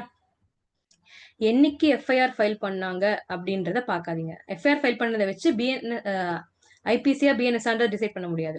சிஆர்பிசியா பிஎன்எஸ்எஸ்ஆ நீங்க டிசைட் பண்ணிக்கலாம். சரிங்களா? அதுக்கு தான் ஒரு இதுவா கொடுத்துருக்கேங்க. FIR lodged and trials commenced before 1st July. CrPC will hold field. Okay, அது வந்து நம்ம இதுலயே கொடுத்துறாங்க, ஜட்மெண்ட்ல வந்து தான் இல்ல, சிஆர்பிசிலேயே சாரி பிஎன்எஸ்எஸ்லயே அந்த ரிப்பீல் அண்ட் சேவிங்ஸ் கிளாஸ் இருக்கும். யூஸ்வலாவே நமக்கு ஒரு புது ஆக்ட் வருது, ஆல்ரெடி இதுக்கு எக்ஸிஸ்டிங் லாவை ரிப்பீல் பண்றாங்க, இல்ல ரிப்பீல் பண்றாங்க, இல்ல நிறைய லாவை கன்சாலிடேட் பண்ணி ஒரே கோடா உருவாக்குறாங்க அப்படின்னா there will be some repeals and saving clause. இந்த அமெண்டிங் ஆக்ட் வந்து எந்த அளவுக்கு பழைய ஆக்ட் எவ்வளவு தூரத்துக்கு நிற்கும், இந்த ரெண்டு ஆக்டுக்கும் கான்ஃபிளிக் வந்தா எது நிற்கும் அப்படின்ற மாதிரிலாம் வரும். Wait, S. அப்புறம் எஃப்ஐஆர் போட்டது 1st Julyக்கு முன்னாடி அப்படின்னா, yes I'm not audible. Yes ma'am, you are audible ma'am. Okay ma'am, இப்போ இந்த 3 சர்க்கம்ஸ்டன்சஸ் சொன்னீங்களா மேம்? ஐபிசி சிஆர்பிசி ஒன்னு, ஐபிசி பிஎன்எஸ்எஸ் ஒன்னு, இன்னொன்னு பிஎன்எஸ்எஸ் ஒன்னு. இது மூணுக்கும் வந்து எக்ஸாம்பிள் மாதிரி மறுபடியும் ஒருக்கா சொல்றீங்களா மேம்? அதுக்கு அதுதான் அந்த எக்ஸாம்பிள் நமக்கு சொல்லும் போது இதுவாகாதுன்றதுல நான் இதுல போட்டிருக்கேன். Sure, I will tell. You can இந்த இதுலயே அப்படியே ஃபாலோ பண்ணிக்கோங்க. எஃப்ஐஆர் லார்ஜ், இப்போ வந்து அஃபென்ஸ் இங்க டைப் பண்றது, சரி நான் இங்க பென்சில் எழுதுறேன் பெட்டர். அது நம்ம 30 ஜூனே வச்சுப்போம். நம்ம அஃபென்ஸ் வந்துட்டு நான் 30 ஜூன் அன்னைக்கு தான் பண்றேன். இது எப்போ அஃபென்ஸ்னா அப்படி ஒரு ராங் சிம்பிள் போட்டுக்கலாம். அன்னைக்கு நான் அஃபென்ஸ் பண்ணிட்டேன். எஃப்ஐஆர் என்னைக்கு போடுறாங்க, எஃப்ஐஆர் ஒரு பேப்பர் போட்டுக்கலாம். இந்த பேப்பர் தான் எஃப்ஐஆர். இதை வந்துட்டு அதே மாசமே அதே டேவே போட்டுறாங்க. ஸோ இதுவும் ஒரே நாள்னு வச்சுக்கோங்க. ரெண்டுமே ஒரே நாள், அஃபென்ஸும் ஒரே நாள். அஃபென்ஸ் நடந்த அன்னைக்கே எஃப்ஐஆர் போட்டாச்சு. அப்போ உடனே போய் இன்வெஸ்டிகேஷன் ஸ்டார்ட் பண்ணிடுறாங்க இல்லையா? யாரையோ கிட்னாப் பண்ணிட்டாங்களா, உடனே போய் கிட்னாப் என்னாச்சுன்னு பாக்குறாங்க. இல்ல திருட்டு போயிடுச்சு வச்சுக்கோங்க, பெட்டர். ஒரு ஃபோன் திருட்டு போயிட்டான்றாங்க, அந்த ஃபோனை திருடுற அந்த investigation has been started on the same day. Assume like this. Okay, first நமக்கு என்ன புரியணும்னா, ஐபிசி என்ன கவர்ன் பண்ணுது? IPC is defining crime and giving punishment. என்னென்ன பனிஷ்மெண்ட், என்ன மாதிரி அஃபென்ஸுக்கு அப்படின்னு சொல்லுது. CRPC is governing the procedural aspect. எப்படி அந்த how this criminal justice system is set in motion அப்படின்னு சொல்லுது. என்னெல்லாம் பண்ண அஃபென்ஸ்ன்னு இவங்க சொல்லிட்டாங்க, அந்த அஃபென்ஸுக்கு என்னென்ன பனிஷ்மெண்ட் இவங்க சொல்லிட்டாங்க. ஆனா இது எப்போ இதெல்லாம் பேப்பர்ல தான் இருக்கும். இப்படி பேப்பர்ல எல்லாமே செயல்படுத்துறதுக்கு யார் வேணும்? இதுதான் அந்த சிஆர்பிசி வேணும். எப்படி அந்த கிரைமை ரிப்போர்ட் பண்ணணும், ரிப்போர்ட் பண்ண பிறகு அந்த போலீஸ் என்ன பண்ணணும், போலீஸ் வந்துட்டு என்னெல்லாம் பண்ணலாம், சர்ச் பண்ணுவாங்க, சீஸ் பண்ணுவாங்க, ஆளுங்களை கூப்பிட்டு விட்னஸ் எல்லாம் விசாரிப்பாங்க. So there are so many things. Scientific evidence collect பண்ணுவாங்க, இவ்வளோ விஷயம் இருக்கு. இதெல்லாம் அவங்க பண்ணுவாங்க. பண்ண பிறகு அவங்க ஒரு சார்ஜ் ஷீட் சப்மிட் பண்ணுவாங்க. இதெல்லாம் ஜஸ்ட் உங்களுக்கு ஃபாஸ்ட் ஃபார்வர்ட்ல சொல்றேன். அதுக்கப்புறம் கோர்ட்ல கொடுப்பாங்க. ஸோ இதெல்லாம் நடந்தாதான் இந்த ஐபிசியில என்ன சொன்னாங்க, இன்கிரிடியன்ட் இருக்கு, பனிஷ்மெண்ட் இருக்கு. ஸோ அந்த பனிஷ்மெண்ட் பார்ட் எப்போ வரும்? இங்க கோர்ட்டு கிட்ட போன பிறகுதான் அது வரும். ஸோ ஐபிசியோட ரோல் இவ்வளவுதான், சிஆர்பிசியோட ரோல் இது. இதை ஞாபகம் வச்சுக்கிட்டோம்னா நாம இங்க டேட்ஸ் வந்து கன்ஃபியூஸ் ஆகாது. ஏன்னா இப்போ நீங்க ஆர்டிகல் 20 ஞாபகம் இருக்கா? ஆர்டிகல் 20 ஆஃப் கான்ஸ்டிடியூஷன்ல அரெஸ்டட் பர்சனுக்கு இருக்கிற ப்ரொடெக்ஷன் இருக்கும். என்னென்ன? நோ டபுள் ஜியோபாடி இருக்குமா, என்டி. நெக்ஸ்ட் எஸ் ஜான்சி, எக்ஸ்போஸ் ஃபேக்டோலா இருக்காது. அப்படின்னா என்ன அர்த்தம்? இருங்க வரேன். ஓ, ஒயிட் போர்டு. சரி, ஓகே. எக்ஸ்போஸ்ட் ஃபேக்டோலானா என்ன அர்த்தம்? Wait, I'll rub all these things. So Article 20ல அரெஸ்டட் இண்டிவிஜுவலுக்கு அண்ட் கன்விக்டடுக்கு இது இருக்கும், சில ப்ரொடெக்ஷன்ஸ் அண்ட் ரைட்ஸ் கொடுத்துருப்பாங்க. ஒன்று என்ன? No double jeopardy. அப்படின்னா 2 முறை ஒரே தவறுக்கு பனிஷ்மெண்ட் கொடுக்க கூடாது. ஓகேவா? அதாவது 2 முறை ஒரே அஃபென்ஸுக்கு சார்ஜ் பண்ணக்கூடாதுன்னு சொல்லல. 2 முறை ஒரே தப்புக்கு கன்விக்ட் பண்ணக்கூடாது. லைக் சாரி, ஒரே பனிஷ்மெண்ட்டுக்கு ஒரே அஃபென்ஸுக்கு பனிஷ்மெண்ட் கொடுக்கக்கூடாது. ஓகேவா? இது ஒரு டைம் நடந்த அஃபென்ஸ். இது இன்னொரு அஃபென்ஸ் அப்படின்னா அது வேற. அது பேர் வந்துட்டு அப்போ எஸ்கலேட் தான் பண்ணுவாங்க, ரிப்பீட் அஃபெண்டர் அப்படின்னு சொல்லிட்டு. சேம் அஃபென்ஸ், ஆனா பனிஷ்மெண்ட் மட்டும் 2 டைம்ஸ் அப்படின்னா அது பண்ண முடியாது. அதுதான் சரிங்களா. அது நோ டபுள் ஜியோபாடி சொல்லியாச்சு. அடுத்தது செல்ஃப் இன்கிரிமினேஷன் பண்ண கூடாது. அதுக்கு பண்ணுவதற்கு அகைன்ஸ்டான உரிமை. தன்னை யாரும் நீ கண்டிப்பா நீ தான் குற்றம் பண்ணு ஒத்துக்கோன்னு டார்ச்சர் பண்றதுல இருந்து ஒரு ப்ரொடெக்ஷன் இருக்கும். செல்ஃப் இன்கிரிமினேஷன் கூடாது அப்படின்னு சொல்லி. அடுத்தது no ex post facto law. What is it ex post facto law? யாராச்சும் அட்மிட் பண்ணிட்டு சொல்லுங்க பாப்போம். மேம் அதாவது இன்னைக்கு உள்ள தேதியில உள்ள லா தான் மேம் அப்ளிகபிள் ஆகும். எக்ஸாம்பிள் இப்போ வந்து இயர் வந்து 2025 மேம். ஸோ இப்போ வந்து ஒரு அஃபென்ஸ் நடக்குது அப்படின்னா இன்னைக்கு வந்து என்ன சட்டம் இருக்கோ அதுதான் அப்ளிகபிள் ஆகும். அதே மாதிரி இப்போ 2022ல வந்து ஒரு அஃபென்ஸ் நடக்குது, அந்த டைம்ல வந்து நம்ம ஐபிசி யூஸ் பண்ணிட்டு இருக்கோம் அப்படின்னா அந்த ஈவன் தோ அது கண்டினியூ ஆனா கூட அந்த 2022ல நடந்ததுக்கு அந்த ஐபிசி தான் மேம் கண்டினியூ ஆகும். புதுசா வந்து பிஎன்எஸ் வந்துருச்சு அப்படின்னு சொல்லி நம்ம அதை கொண்டு போய் இது பண்ண முடியாது. எக்ஸாக்ட்லி. சோ அஃபென்ஸ் பண்ற அன்னைக்கு அதுதான் முக்கியம். அந்த டேட்டுக்காக தான் நான் வெயிட் பண்ணிட்டு இருந்தேன். On the date of commission of offence, ஓகேவா, என்னைக்கு அந்த பர்சனை murder or theft or whatever offence என்னைக்கு கமிட் ஆகுதோ அந்த டேட்ல என்ன சட்டம் இருந்துச்சோ அதுதான் செல்லும். அதுதான் எதுக்கு செல்லும்? நடைமுறை அந்த ப்ரொசீஜரல் லாக்கு செல்லாது. அஃபென்ஸையும் பனிஷ்மெண்ட்டையும் டிசைட் பண்றதுக்கு டேட் ஆஃப் அஃபென்ஸ் தான் முக்கியம். ஓகேவா? எக்ஸ்போஸ் ஃபேக்டர்லால 2 இன்கிரிடியன்ஸ் இருக்கும். ஒன்னு வந்து ஒரு செயல் வந்து அஃபென்ஸா இல்லையா அப்படின்னு சொல்லணும்னா அன்னைக்கு இருக்கிற ப்ரிவைலிங் சட்டம் சொல்றதுதான் கரெக்ட். நேத்துக்கு அஃபென்ஸா இருந்த ஒண்ணு இன்னைக்கு அஃபென்ஸா இருக்காது. இன்னைக்கு அஃபென்ஸா இருக்கிற ஒண்ணு நாளைக்கு அஃபென்ஸா இருக்காது. சரிங்களா? இந்த கிளாரிட்டி இருந்துச்சுன்னா போதும். ஸோ அஃபென்ஸ் அண்ட் பனிஷ்மெண்ட்டை கவர்ன் பண்ற சட்டம் எது? ஐபிசி தான் மேஜர். அதுக்கப்புறம் there are some other criminal minor laws. So ஐபிசியை பொறுத்த வரைக்கும் ஐபிசி அப்ளை ஆகுமா ஆகாதான்ற டவுட் நமக்கு வரக்கூடாது. அந்த அதுக்கான ஒரே ஒரு மெஷர் என்ன? Date of offence. அஃபென்ஸ் என்னைக்கு நடந்ததோ அந்த தேதி தான் ஐபிசி வருமா பிஎன்எஸ் வருமானதை கவர்ன் பண்ணும். ஏன்னா கான்ஸ்டிடியூஷன் இந்த ரைட்டை கொடுக்குது. அதாவது நான் செய்த செயல் குற்றமா இல்லையா அப்படின்னு சொல்றதுக்கு நான் குற்றம் நான் செஞ்ச செயல் இருக்குல்ல, அந்த எந்த நாள்ல அந்த செயலை செஞ்சனோ அப்ப என்ன லா ப்ரிவைலிங்கா உயிரோட இருந்துச்சோ அந்த லாவை அளவுகளா வச்சுதான் பார்க்கணும். அடுத்தது நான் அந்த செயலை செஞ்சப்போ குற்றம்னு நீங்க சொல்ற அந்த செயல் நான் செஞ்சப்போ அந்த சட்டம் எந்த சட்டம் வந்து நான் செஞ்சது தப்புன்னு சொல்லுதோ அந்த சட்டம் என்ன பனிஷ்மெண்ட் கொடுக்குதோ அதுதான் நீங்க கொடுக்கணும். அதுக்கப்புறம் அமெண்ட் ஆயிடுச்சு, 500 ரூபாயில இருந்தது 5000 ரூபாய் ஆயிடுச்சு, சோ உனக்கு வந்து உன்னோட பனிஷ்மெண்ட் வந்துட்டு என்ஹான்ஸ் பண்ணி கொடுப்பேன்னு சொல்லக்கூடாது. ஏன்னா நான் தப்பு பண்ண அன்னைக்கு ப்ரிவைலிங் ஆனது ஐபிசி தான். நான் பண்ணது தப்புன்னு சொன்னது ஐபிசி தான். சோ இது மட்டும் தான் அப்ளை ஆகும். புரிஞ்சுதா? சோ ஐபிசியை கவர்ன் பண்றதுக்கு என்ன டேட் பார்க்கணும்? என்று அந்த குற்றம் நிகழ்ந்தது, அதுதான் முக்கியம். சீரீஸ் ஆஃப் அஃபென்ஸ்னா அந்த முதல் இன்ஸ்டன்ஸ் எப்போ நடக்குது அப்படின்றது. சோ இது புரிஞ்சுச்சா ஐபிசி அப்ளிகேஷன்ல? அடுத்தது பிஎன்எஸ்எஸ் எப்போ வரும்? எஃப்ஐஆர் போட்ட மொமெண்ட்ல இருந்து தான் பிஎன்எஸ்எஸ் உள்ள வராங்க. ஓகே, ஏன்னா that is when criminal law is set in motion. நகர ஆரம்பிக்கும் போது யார் உள்ள வரா? சிஆர்பிசி தான் உள்ள வராங்க. ஸோ இங்க இப்ப படிச்சு பாருங்க, எஃப்ஐஆரும் ட்ரையலும் 1 ஜூலைக்கு முன்னாடியே ஆரம்பிச்சா சிஆர்பிசி தான் செல்லும். சிஆர்பிசியின் முறைப்படி தான் நடக்கும். ஒருவேளை எஃப்ஐஆர் முன்னாடியே ஃபைல் பண்ணிட்டேன், எஃப்ஐஆர் வந்து எப்போ ஆகுது? 30 ஜூன் சொன்னால 30 ஜூன் அன்னைக்கு தான் அந்த திருட்டு போச்சு. 30 ஜூன் அன்னைக்கே எஃப்ஐஆர் ஃபைல் ஆயிடுச்சுன்னா எஃப்ஐஆர்ன்றது எதுக்குடைய ப்ரீலியூட், அதன் தொடர்ச்சியாக என்ன நடக்கும்? எஃப்ஐஆர் நடந்தா என்ன நடக்கும்? இன்வெஸ்டிகேஷன் நடக்கும்.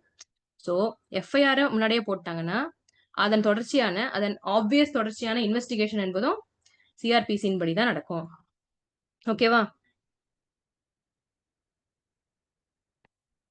இந்த புரிஞ்சுச்சா? எழுதுலாம் அழிச்சிடுறேன்.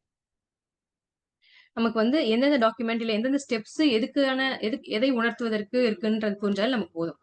ஐபிசி எதுக்காகன்றது நமக்கு தெரியும் ஆல்ரெடி. பட் அந்த கிளாரிட்டி வந்த பிறகு we didn't have that confusionல எது அப்ளை ஆகும்ன்றது. டேட் ஆஃப் அஃபென்ஸ் சொல்லியாச்சு. அடுத்தது எஃப்ஐஆர்னு ஒன்று லான்ச் பண்ணிட்டாலே என்ன, எதுக்காக எஃப்ஐஆர்ன்றது? இன்வெஸ்டிகேஷனுக்கு தான் எஃப்ஐஆர்ன்றது.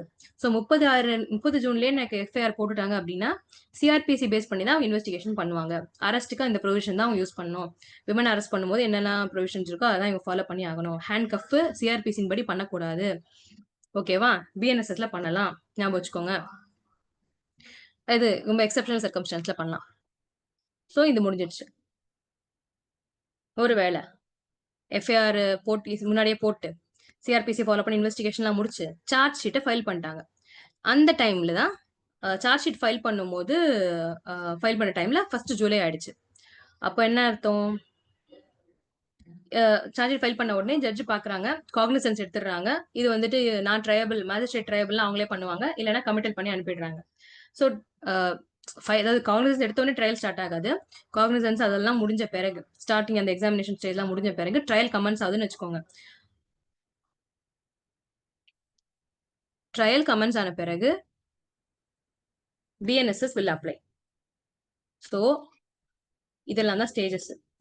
ஒன்று, அஃபென்ஸ் என்னைக்கு பண்ணாங்க, அடுத்தது எஃப்ஐஆர் என்னைக்கு போட்டாங்க, நெக்ஸ்ட் ட்ரையல் என்னைக்கு நடந்துச்சு. அஃபென்ஸ் முன்னாடியே நடந்திருந்தா 1 ஜூலைக்கு முன்னாடியே நடந்திருந்தா ஐபிசி வில் ப்ரிவைல். உள்ள ஒரு கோடு போடுறேன், அந்த ஐபிசி ஞாபகம் வச்சுக்கோங்க. எஃப்ஐஆரையும் முன்னாடியே நான் போட்டேன், அப்போ எந்த இது ப்ரிவைல் ஆகும்? சிஆர்பிசியின் படி தான் இன்வெஸ்டிகேஷன் நடக்கணும். ட்ரையலும் முன்னாடியே ஸ்டார்ட் ஆயிடுச்சு, சிஆர்பிசி தான் அப்ளை ஆகும். முடிஞ்சதா? இப்போ அஃபென்ஸ் நான் இது அன்னைக்கு தான் முன்னாடியே பண்ணிட்டேன், ஐபிசி அப்ளை ஆகுது. சரி, எஃப்ஐஆரும் 30 ஜூன் அன்னைக்கே ஃபைல் பண்ணிட்டாங்க, பரவாயில்ல, சிஆர்பிசி தான் அப்ளை ஆகும். ஓகே, இப்போ நான் சார்ஜ் ஷீட் ஃபைல் பண்ணி இதெல்லாம் பண்ணிட்டு அங்கே கோர்ட்டுக்கு போய் எல்லாம் முடிஞ்சு ட்ரையல் ஸ்டார்ட் ஆகுது. நாட் அந்த ஃபர்ஸ்ட் ஹியரிங்கை சொல்லல, ட்ரையல் ஸ்டார்ட் ஆகுது. ட்ரையல் ஸ்டார்ட் ஆகும்போது 1 ஜூலை ஆயிடுச்சு. அப்போ என்ன, யாரு வருவாங்க? பிஎன்எஸ்எஸ் வந்துருவாங்க.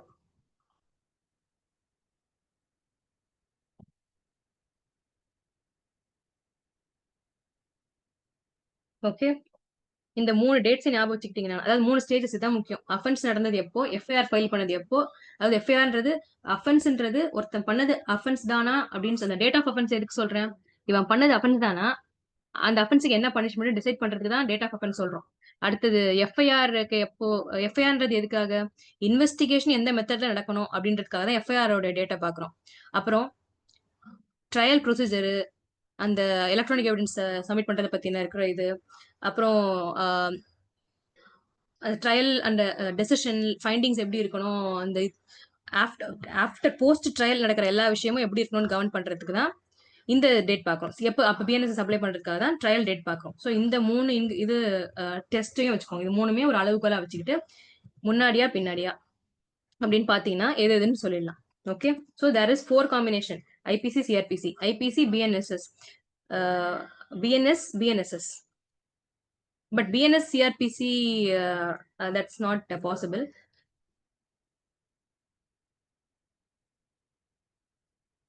Offense before June, okay. FIR after July. FIR ஜூலைக்கு அப்புறம் தான் ஃபைல் பண்றாங்கன்னா இன்வெஸ்டிகேஷன் அப்புறம் தானே ஸ்டார்ட் ஆகுது. ஜூலை 1க்கு அப்புறம் இன்வெஸ்டிகேஷன் ஸ்டார்ட் பண்ணாங்கன்னா பிஎன்எஸ்எஸ் தான் வரும்.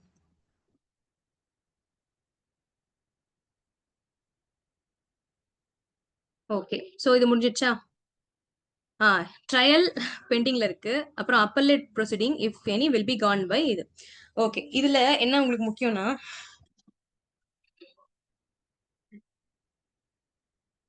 ட்ரையல் வந்து முடிஞ்சிடுச்சு, அப்பீல் மட்டும் தான் பெண்டிங் இருக்குன்னு வச்சுக்கோங்களேன். அது ட்ரையல் முடிஞ்சு கன்க்ளூட் ஆயிடுச்சு, கன்விக்ட் ஆயிடுறாங்க, இல்லைன்னா அக்விட் ஆயிடுறாங்க. அப்பீல் பெண்டிங்ல இருக்குன்னா இப்போ சொல்லுங்க, சிஆர்பிசியா பிஎன்எஸ்எஸ்ஆ? கேஸ் இஸ் ஓவர், ஆள் கன்விக்டட், சிஆர்பிசி படி தான் எல்லாம் பண்ணிருக்காங்க, ஐபிசி படி தான் பனிஷ்மெண்ட் கொடுத்துருக்காங்க. Now what will apply? Appeal டைம்ல சிஆர்பிசி தான் அப்ளை ஆகும். ஏன்னா அப்பீல்ன்றதும் ட்ரையலோட கண்டினியூட்டி தான் அப்படின்றாங்க. பட் தேர் ஆர் சம் இப்போ some High Court judgments which give contradictory views.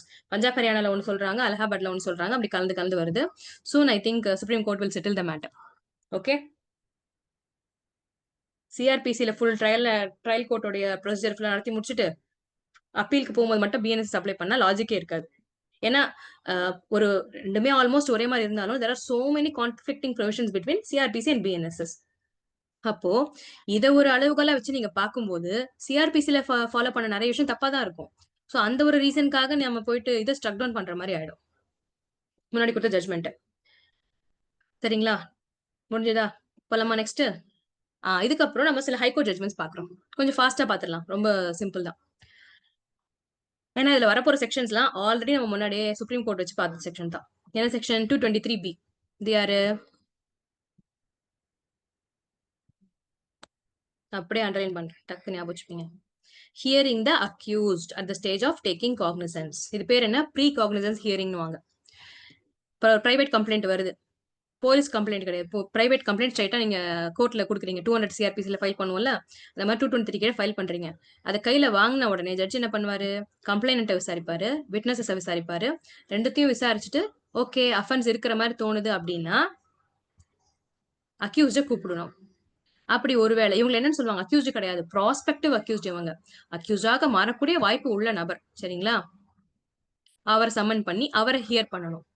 அவரை ஹியர் பண்ண பிறகுதான் ஓகே இந்த கேஸ வந்து நான் கிரிமினல் கம்ப்ளைண்ட்டை நான் காக்னிசன்ஸ் எடுத்துக்கிறேன் அப்படின்னு சொல்லுவாங்க. ஓகேங்களா? ஒருவேளை கம்ப்ளைண்ட் விட்னஸையும் விசாரிச்சு பிரைமா ஃபேசி கேஸே இல்ல, பிரைமா ஃபேசியே இல்ல அப்படின்னு தோணுச்சுன்னா என்ன பண்ணுவாங்க? மேஜிஸ்ட்ரேட்டே வேண்டாம், இதுல ப்ரொசீட் பண்றதுக்கு எதுவும் இல்ல அப்படின்னு சொல்லி ஜேஎம்ஏ வந்து இதை வேண்டான்னு விட்டுருவாங்க. ஓகேவா? புரிஞ்சுதா? இதுதான் 223 நடந்தது. அது ஆல்ரெடி நம்ம பார்த்துட்டோம் சுப்ரீம் கோர்ட் ஜட்மெண்ட் படிக்கும் போதே. இப்ப இந்த அசோக் அண்ட் ஃபயத் அகமதுல என்ன சொல்றாங்க கர்நாடகா ஹைகோர்ட், இதெல்லாம் வந்துட்டு இந்த செக் பவுன்ஸ் கேஸ்க்கு வராது அப்படிங்கிறாங்க. Got it? செக் பவுன்ஸ் கேஸ்ல இதை கொண்டு வந்து அப்ளை பண்ண முடியாது. புரிஞ்சுச்சா? நெக்ஸ்ட் போலாமா?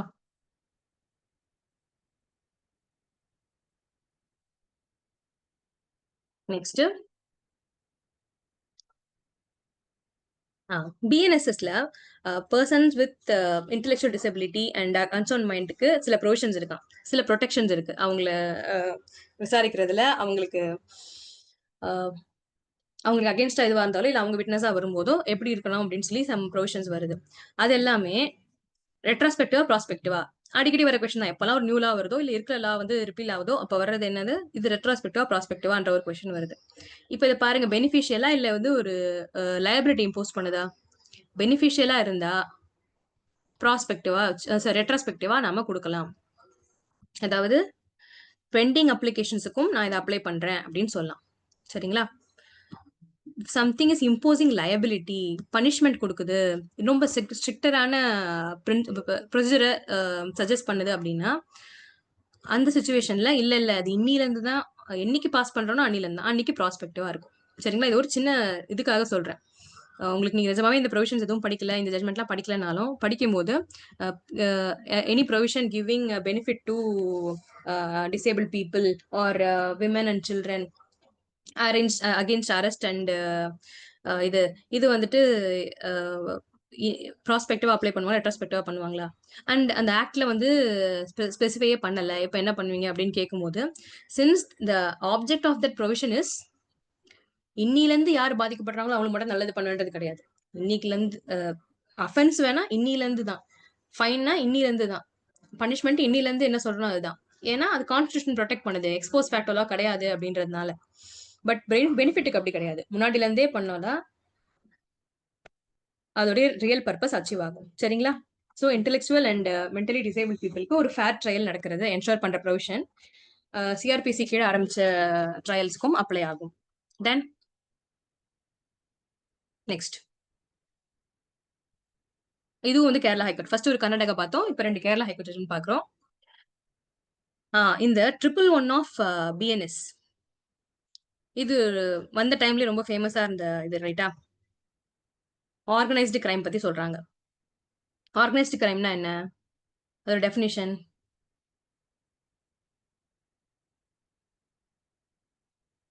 ஆர்கனைஸ்டு கிரைம்னா கண்டினியூஸ் கிரிமினல் ஆக்டிவிட்டி பண்ணிருக்கணும் by a member of an organized crime syndicate. ஓகேவா? Continuous criminal activity, wait continuing criminal ஆக்டிவிட்டியா இருக்கணும். அதாவது இன்னைக்கு செய்யறாங்க, அதுக்கப்புறம் நாளைக்கும் செய்வாங்க, அது அப்படியே தொடர்ந்து செஞ்சுட்டே இருக்கும், அப்படி செயின் மாதிரி எல்லா இடத்துலயும் உங்களுக்கு பிரான்ச்சஸ் இருக்கும் அப்படின்ற அது கண்டினியூங் கிரிமினல் ஆக்டிவிட்டி. அதை செய்யறது யாரு? ஆர்கனைஸ்டு கிரைம் சிண்டிகேட்ல இருக்கிற ஒரு நபர் அல்லது அந்த ஆர்கனைஸ்டு கிரைம் சிண்டிகேட்ல இருக்கிற பர்சன்ஸுக்கு சார்பாக அவங்க ஏஜென்ட்டாக அவங்க பிஹாஃப்ல பண்றது. ஸோ இந்த மாதிரி அஃபென்ஸ் தான் ஆர்கனைஸ்டு கிரைம்னு சொல்றாங்க. ஸோ ஒரு பர்சனுக்கு இப்போ 111 ஒரு புது அஃபென்ஸ் இப்பதான் இன்ட்ரோடியூஸ் பண்றாங்க. இந்த அஃபென்ஸ் வந்து இருக்குன்னே நிறைய பேருக்கு தெரியாம இருக்கும். அந்த டைம்ல இப்போ ஒருத்தர் மேல கேஸ் போட்டு 24லயே இது பண்ணிடுறாங்க. என்னன்ட்டு அரெஸ்ட் பண்ணி ஒரு ஆர்கனைஸ் கிரைம் பண்ணிருக்கேன்ட்டு. அப்போ இவங்க எனக்கு கேரளா ஹைகோர்ட் பெயில் கொடுக்குது. என்னன்னா இந்த 2 இன்கிரிடியன்ட்டுமே பிரைமா ஃபேசி சாட்டிஸ்ஃபை ஆகணும் எனக்கு. அவன் வந்து கண்டினியூவே கிரிமினல் ஆக்டிவிட்டி பண்ணான்னு எனக்கு தெரியணும். அப்புறம் ஒரு கிரைம் சிண்டிகேட்ல இருந்திருக்கான் மெம்பரான்னு எனக்கு தெரியணும். இது ரெண்டுமே எனக்கு ஃபுல்ஃபில் ஆகாதப்போ நான் பிரைமா ஃபேசி எனக்கு எதுவுமே இல்லை, ஸோ பெயில் நானே கொடுக்குறேன் அப்படின்னு சொல்லி அலோவ் பண்றாங்க. சரி, அந்த கண்டினியூவிங்னா என்னடா அர்த்தம்? அப்ப எவ்வளவு நாளைக்கு அது கண்டினியூ ஆகணும் அப்படின்னா அந்த 111ஓட டெஃபினேஷன் போய் பார்க்க போறோம். 111ல என்ன சொல்றாங்க? 111ல என்ன சொல்றாங்கன்னா ஆர்கனைஸ்டு சாரி 2ல என்ன சொல்றாங்கன்னா activity prohibited by law which is cognizable offense punishable with one second cognizable offense punishable with imprisonment of 3 years and or more. Okay, அது காக்னிசபிள் அஃபென்ஸா இருக்கணும். பனிஷ்மெண்ட் எப்படி இருக்கணும்? 3 years அல்லது அதற்கு அதிகமா பனிஷ்மெண்ட் வாங்கக்கூடிய ஒரு சீரியஸான அஃபென்ஸா இருக்கணும். அந்த அஃபென்ஸை தனியாவோ எய்தர் ஜாயிண்ட்லி ஆர் சிங்லி பண்ணிருக்கணும். அதுவும் என்னவா எப்படி பண்ணணும்? ஒரு ஆர்கனைஸ்டு கிரைம் சிண்டிகேட்டோட மெம்பர் அல்லது அவங்க சார்பா நான் பண்றேன் அப்படின்னு செஞ்சிருக்கணும். அண்ட் அது ஒரு ஆர்கனைஸ்டு கிரைம் சிண்டிகேட்னா எப்படிப்பட்டதா இருக்கணுமா? அந்த சிண்டிகேட் மேல, அந்த குரூப் மேல, சிண்டிகேட்னா எப்படி சொல்லுவாங்க? Like cartel, group of people. சரி, சிண்டிகேட்னா என்ன டெஃபினேஷன் பாத்தீங்கன்னா உங்களுக்கு தெரியும். Group of 2 or more persons who either acting singly or jointly or gang indulge in continuing unlawful activity. So 2 or more persons இருந்துக்கணும் doing continuous unlawful activity பண்றதா அவங்க crime syndicate. அந்த கிரைம் சிண்டிகேட்டோடைய ஒன் ஆஃப் த மெம்பர் ஒரு cognizable offence, அதுவும் 3 வருஷத்துக்கு மேல punishment கொடுக்கக்கூடிய ஒரு அஃபென்ஸை பண்றாரு, அதுவும் இவங்க சார்பா பண்றாரு அப்படின்னா கோர்ட் வந்துட்டு பண்றாங்க. தென் கோர்ட் கேன் கால் தட் அது வந்து பிரைமா ஃபேசி இருக்கு அப்படின்னு சொல்லலாம். பட் இந்த கேஸ்ல பாத்தீங்கன்னா திஸ் முகமது ரஷீத் கேஸ்ல ஃபர்ஸ்ட் ஆஃப் ஆல் அவன் கிரைம் சிண்டிகேட்ல இருக்கான்றதும் இதுவாகல. அப்புறம் கண்டினியூவிங் கிரிமினல் ஆக்டிவிட்டி இல்ல. இந்த கண்டினியூவிங் கிரிமினல் ஆக்டிவிட்டி தான் என்னன்னு சொல்றாங்க?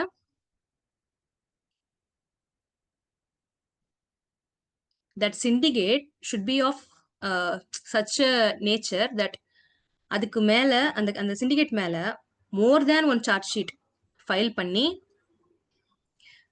அதுவும் எதுக்காக? ஒரு காக்னிசபிள் அஃபென்ஸ்க்காக கடந்த 10 ஆண்டுகளுக்குள்ள more than one charge sheet, so 2ல இருந்து அதற்கு மேற்பட்ட சார்ஜ் ஷீட் ஃபைல் ஆகி இருந்தா அந்த மாதிரி ஒரு கேங்கை வந்து கிரைம் சிண்டிகேட்னு சொல்லுவோம். அவங்க வந்து எக்கனாமிக் அஃபென்ஸ் பண்றவங்களாவும் இருக்கலாம். அந்த மாதிரி ஒரு குரூப்ல இருந்து வர பர்சன் அவங்க சார்பா ஒரு காக்னிசபிள் அஃபென்ஸை பண்ணி அந்த காக்னிசபிள் அஃபென்ஸ் 3 years அல்லது மோரா இருந்தா அது பேரு அன்லாஃபுல் ஆக்டிவிட்டி. இவ்வளவுதான், சரிங்களா? ஸோ இந்த மாதிரி இது எல்லாமே எனக்கு சாட்டிஸ்ஃபை ஆனாதான் நான் வந்து கொடுக்க முடியும், பிரைமா ஃபேசி இருக்குன்னு சொல்லி இது பண்ண முடியும். அப்படி இல்லாத பட்சத்துல I will give him bail. இப்போ பெயில பொறுத்த வரைக்கும் இவன் பண்ணானா இல்லையா, இன்னசென்டான்றது விஷயம் இல்ல, prima facie case made out ஆகுதான்றத விஷயம். ஸோ புரிஞ்சுதுங்களா? அந்த கண்டினியூவிங் கிரிமினல் ஆக்டிவிட்டினா என்னது? ஒரு கிரைம் நடக்குது, அதுல 10 yearsக்கு அந்த கிரைம் பண்ண குரூப் எப்படிப்பட்டவங்கன்னா, இன்னைக்கு இப்போ 25 ஸோ 2015லயே ஒரு 2015லயே அவங்க வந்து ஒரு கிரைம் பண்ணி 2 கிரைம் வச்சுக்கோ, ஏன்னா more than one charge sheet file பண்ணிருக்கோம். ஸோ அவங்க மேல 2 சார்ஜ் ஷீட் ஃபைல் ஆயிருக்கு. அதுவும் அது என்ன மாதிரி அஃபென்ஸ்? ஒரு காக்னிசபிள் அஃபென்ஸ். அந்த காக்னிசபிள் அஃபென்ஸோட பனிஷ்மெண்ட் வந்து 3 years அல்லது அதற்கு மேல இப்படி இருக்கணும். ஓகேவா? காட் இட்டா? 10 yearsக்குள்ள 2 சார்ஜ் ஷீட், மோர் தேன் ஒன், ஸோ 2 அல்லது அதற்கு மேல சார்ஜ் ஷீட் ஃபைல் ஆகி அது வந்து cognisable offence, punishable more than 3 or more years தான் இருக்கணும். இது பேர் கண்டினியூங் அன்லாஃபுல் ஆக்டிவிட்டி. இதை பண்ற ஆளுங்க வந்துட்டு 2 or more இருக்கணும். ஓகே, 2 அல்லது அபோவ் இருந்துச்சுன்னா தான் அது கிரைம் சிண்டிகேட். ஓகே, இந்த புது செக்ஷனே நம்ம எக்ஸ்பிளைன் பண்ணியாச்சு. அதுக்கு ரீசெண்டா சார்ஜ் பண்ண பர்சன் மேல பெயில் கொடுத்தாங்கன்ற ஒரு ஜட்மெண்ட்டும் பார்த்தாச்சு. அடுத்த ஜட்மெண்ட் போலாமா? Headstar global.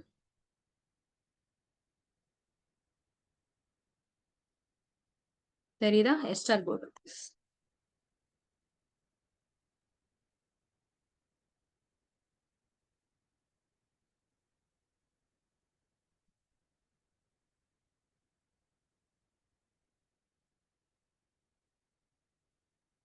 சாரி, எனக்கு இங்க எதுவும் okay, Headstar global. Oh, visible. Okay, this is also another Kerala High Court judgment. நமக்கு ப்ரொக்ளைம்டு அஃபெண்டர்ஸ்க்கு அப்புறம் அட்டாச்மெண்ட் ஆஃப் இது sale proceeds, sorry crime proceeds, இது ரெண்டும் நல்ல இன்ட்ரெஸ்டிங்கான செக்ஷன்ஸ். ப்ரொக்ளைம்டு அஃபெண்டருடைய ப்ராப்பர்ட்டி அட்டாச் பண்றது பத்தியும் பிஎன்எஸ்எஸ்ல வரும். தென் கிரைம் ப்ரொசீட்னா என்ன அர்த்தம்? குற்றத்தின் மூலமா குற்றத்தின் பலனாக விளைஞ்ச ஒரு இது ப்ராப்பர்ட்டி. இப்போ ஒரு ஜுவல்ஸ் திருடுறாங்க, அந்த திருடப்பட்ட ஜுவல் வந்து இட்ஸ் எ கிரைம் ப்ரொசீட். இல்ல ஒரு okay some cocaine or drug வாங்குறாங்க, அதுல இருந்து அதை வித்து ஒரு பணம் கிடைக்குது. ஸோ அந்த காசும் crime proceed. So crime proceed விற்கலாம், அட்டாச் பண்ணலாம், சீஸ் பண்ணலாம் அப்படின்றது சிஆர்பிசில இல்ல. ஓகேவா? அந்த ப்ரொவிஷன் இங்க தான் இருக்கு, 107 ஆஃப் பிஎன்எஸ்எஸ். இதை பண்ணணும்னா, இப்படி விற்கணும்னா கோர்ட் போலீஸே வந்துட்டு ஓகே, இந்த கிரைம் ப்ரொசீட்லாம் வந்துட்டு இப்போ கேஷ் கையில வச்சிருக்க போறாங்க, ஒரு பேங்க் அக்கௌண்ட்ல போட்டு வச்சிருக்காங்க. ஸோ அந்த கிரைம் ப்ரொசீட் வந்து ஒரு பேங்க் அக்கௌண்ட்ல இருக்கா, ஓகே அந்த பேங்க் அக்கௌண்ட் அட்டாச் பண்ணுங்க கோர்ட்ல அப்படின்னு சொல்லி போலீஸாவே முடிவெடுக்க முடியாது. எப்படி பண்ணணும்னா, police should inform the jurisdictional magistrate. அவங்க ஆர்டர் கொடுத்தாதான் that property can be attached. Okay, seizure and attachment of crime proceeds, இது வந்து செக்ஷன் 107ல வருது பிஎன்எஸ்எஸ்ல. அதை தானாவே போலீஸ் பண்ண முடியாது, ஜூரிஸ்டிக்ஷனல் மேஜிஸ்ட்ரேட்டோட பெர்மிஷனோட தான், ஆர்டர் படி தான் பண்ணணும். ஓகேவா? நெக்ஸ்ட் போலாமா? I think there is one Madras High Court judgment in this PDF PPT. Okay, இது வந்து இது எக்ஸ்பிளைன் பண்ணிருக்கேன் 107ல என்ன வருதுன்ட்டு. டெலீட் பண்ணிடுறேன். So this is the Madras High Court judgment I am talking about.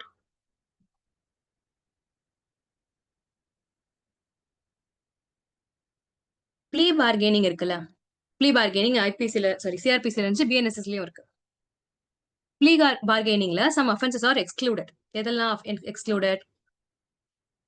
Violence against women and children excluded, அதை வந்து plea bargaining பண்ண முடியாது. அப்புறம் சோஷியல் எக்கனாமிக் இதை அஃபெக்ட் பண்ற மாதிரி அப்படின்னு ஒன்று வரும். Can anyone state the correct terms? Plea bargaining எங்கெல்லாம் அப்ளை ஆகாது அப்படின்ட்டு.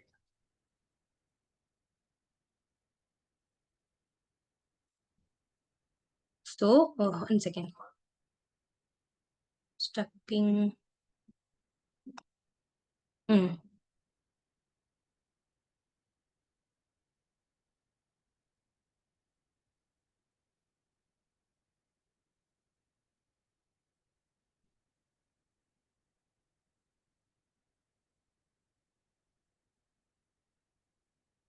I couldn't see any answer in text. Anyway, so there's a chapter called plea bargaining in IPC, in CRPC. அந்த சாப்டரை பொறுத்த வரைக்கும் some offences are excluded from bargaining the plea. அதுக்கு வந்து நீ எப்படி இருந்தாலும் அந்த இது பண்ணி தான் ஆகணும், பார்கெனிங்லாம் எதுவும் கிடையாது. பட் இதை பொறுத்த வரைக்கும் yes, women, children, social economic offences, social economic இதை அஃபெக்ட் பண்ற மாதிரி இருக்க அஃபென்சஸ்லாம் இன்க்ளூட் ஆகாது. இப்போ இங்க என்ன சொல்றாங்க மெட்ராஸ் ஹைகோர்ட்ல அப்படின்னா, வயலன்ஸ் அகேன்ஸ்ட் விமன் அப்படின்னா, ஒரு விமன் இருக்காங்க, அந்த விமன் கிட்ட இருக்கிற நகையை பறிச்சுட்டு போயிட்டாங்கன்னு வச்சுக்கோங்க. ஸ்நாச்சிங் ஆன விமன், அந்த விமனோட செயின் எடுத்துட்டு போயிட்டாங்க. Is this women centric gender centric offence? No. ரைட்டா? வயலன்ஸ் அகேன்ஸ்ட் விமன்னா செக்ஷுவல் வயலன்ஸா இருக்கலாம், இல்ல அவங்க பெண்ணுன்ற காரணத்தினால, இவங்க குழந்தைன்ற காரணத்தினால தொடுக்கப்படுற வயலன்ஸ் இருக்கும்ல, கிரிமினல் ஃபோர்ஸ், டிஸ்ட்ரோபிங், அசால்ட்டிங், இதெல்லாமே ஜெண்டர் பேஸ் பண்ணி நடக்கும்போது தான் அது என்னன்னு சொல்லுவாங்க, வயலன்ஸ் அகெயின்ஸ்ட் விமன் வாங்க, ஜெண்டர் சென்ட்ரிக் அஃபென்ஸ் வாங்க. ஸோ இந்த மாதிரி ஜெண்டர் சென்ட்ரிக் அஃபென்ஸ் எல்லாத்தையுமே பிஎன்எஸ்ல எங்க வச்சிருக்காங்க, சிங்கிள் சாப்டர்ல கொண்டு வந்துட்டாங்க. Offence against women and child. So எல்லாமே ஒரே இதுல கேட்டகரிஸ் ஆயிடுது. அங்கங்க பிரிஞ்சிடலாம். 354ல ஒன்னு, 76ல ஒன்னு, அதாவது ஓகே 4 and 76 கூட பரவாயில்ல, பட் மீதி கொஞ்சம் ஸ்கேட்டர்டா இருக்கும். அப்படி இல்லாம ஒரே இதுல நமக்கு வந்துருச்சு. அப்போ இந்த மாதிரி இதுக்கு கீழே வர ப்ரொவிஷன்ஸ் அஃபென்சஸ் எல்லாமே ப்ளீ பார்கெனிங்ல இருந்து எக்ஸ்க்ளூட் ஆகுது. சாரி, ப்ளீ பார்கெனிங்ல ப்ளீ பார்கெனிங்ல இருந்து எக்ஸ்க்ளூட் ஆயிடுது. அதுவே விக்டிம் வந்து பொண்ணு, அந்த காரணத்தினாலேயே நான் செக்ஷுவல் அஃபென்சஸ், லைக் இப்ப நான் சொன்னல, ஒரு லேடியோட கிட்ட வந்து கழுத்துல செயின் பறிச்சுட்டு போயிட்டாங்க. அந்த செயினோட ஒர்த் ரொம்ப ஒரு 2000 என்னமோ இருக்கு. ஸோ இந்த சுச்சுவேஷன்ல இதை வந்துட்டு ஒரு பெண் மேல நீ பண்ணிருக்க, அதனால உனக்கு ப்ரீ பார்கெனிங் ப்ரொவிஷனை இன்வோக் பண்ண விட மாட்டேன்னு சொல்ல முடியாது. ஜெண்டர் சென்ட்ரிக், ஜெண்டர் ஸ்பெசிபிக் அஃபென்ஸா இருந்தாதான் அந்த எக்ஸ்க்ளூஷன் வரும். இல்லாத பட்சத்துல ஒரு நியூட்ரலான அஃபென்ஸா இருந்தா, அப்புறம் அந்த ஒரு பர்டிகுலர் இது இருக்கும், இது கம்மியான பனிஷ்மெண்ட் அப்படின்னு இருந்தா, அது ஒரு சோஷியல் எக்கனாமிக் இது பாதிக்கிற அஃபென்ஸா இல்லாம இருக்கும் பட்சத்துல plea bargaining is allowed. So இது வந்துட்டு சிஆர்பிசி பிஎன்எஸ்எஸ்ல இப்படி இல்ல.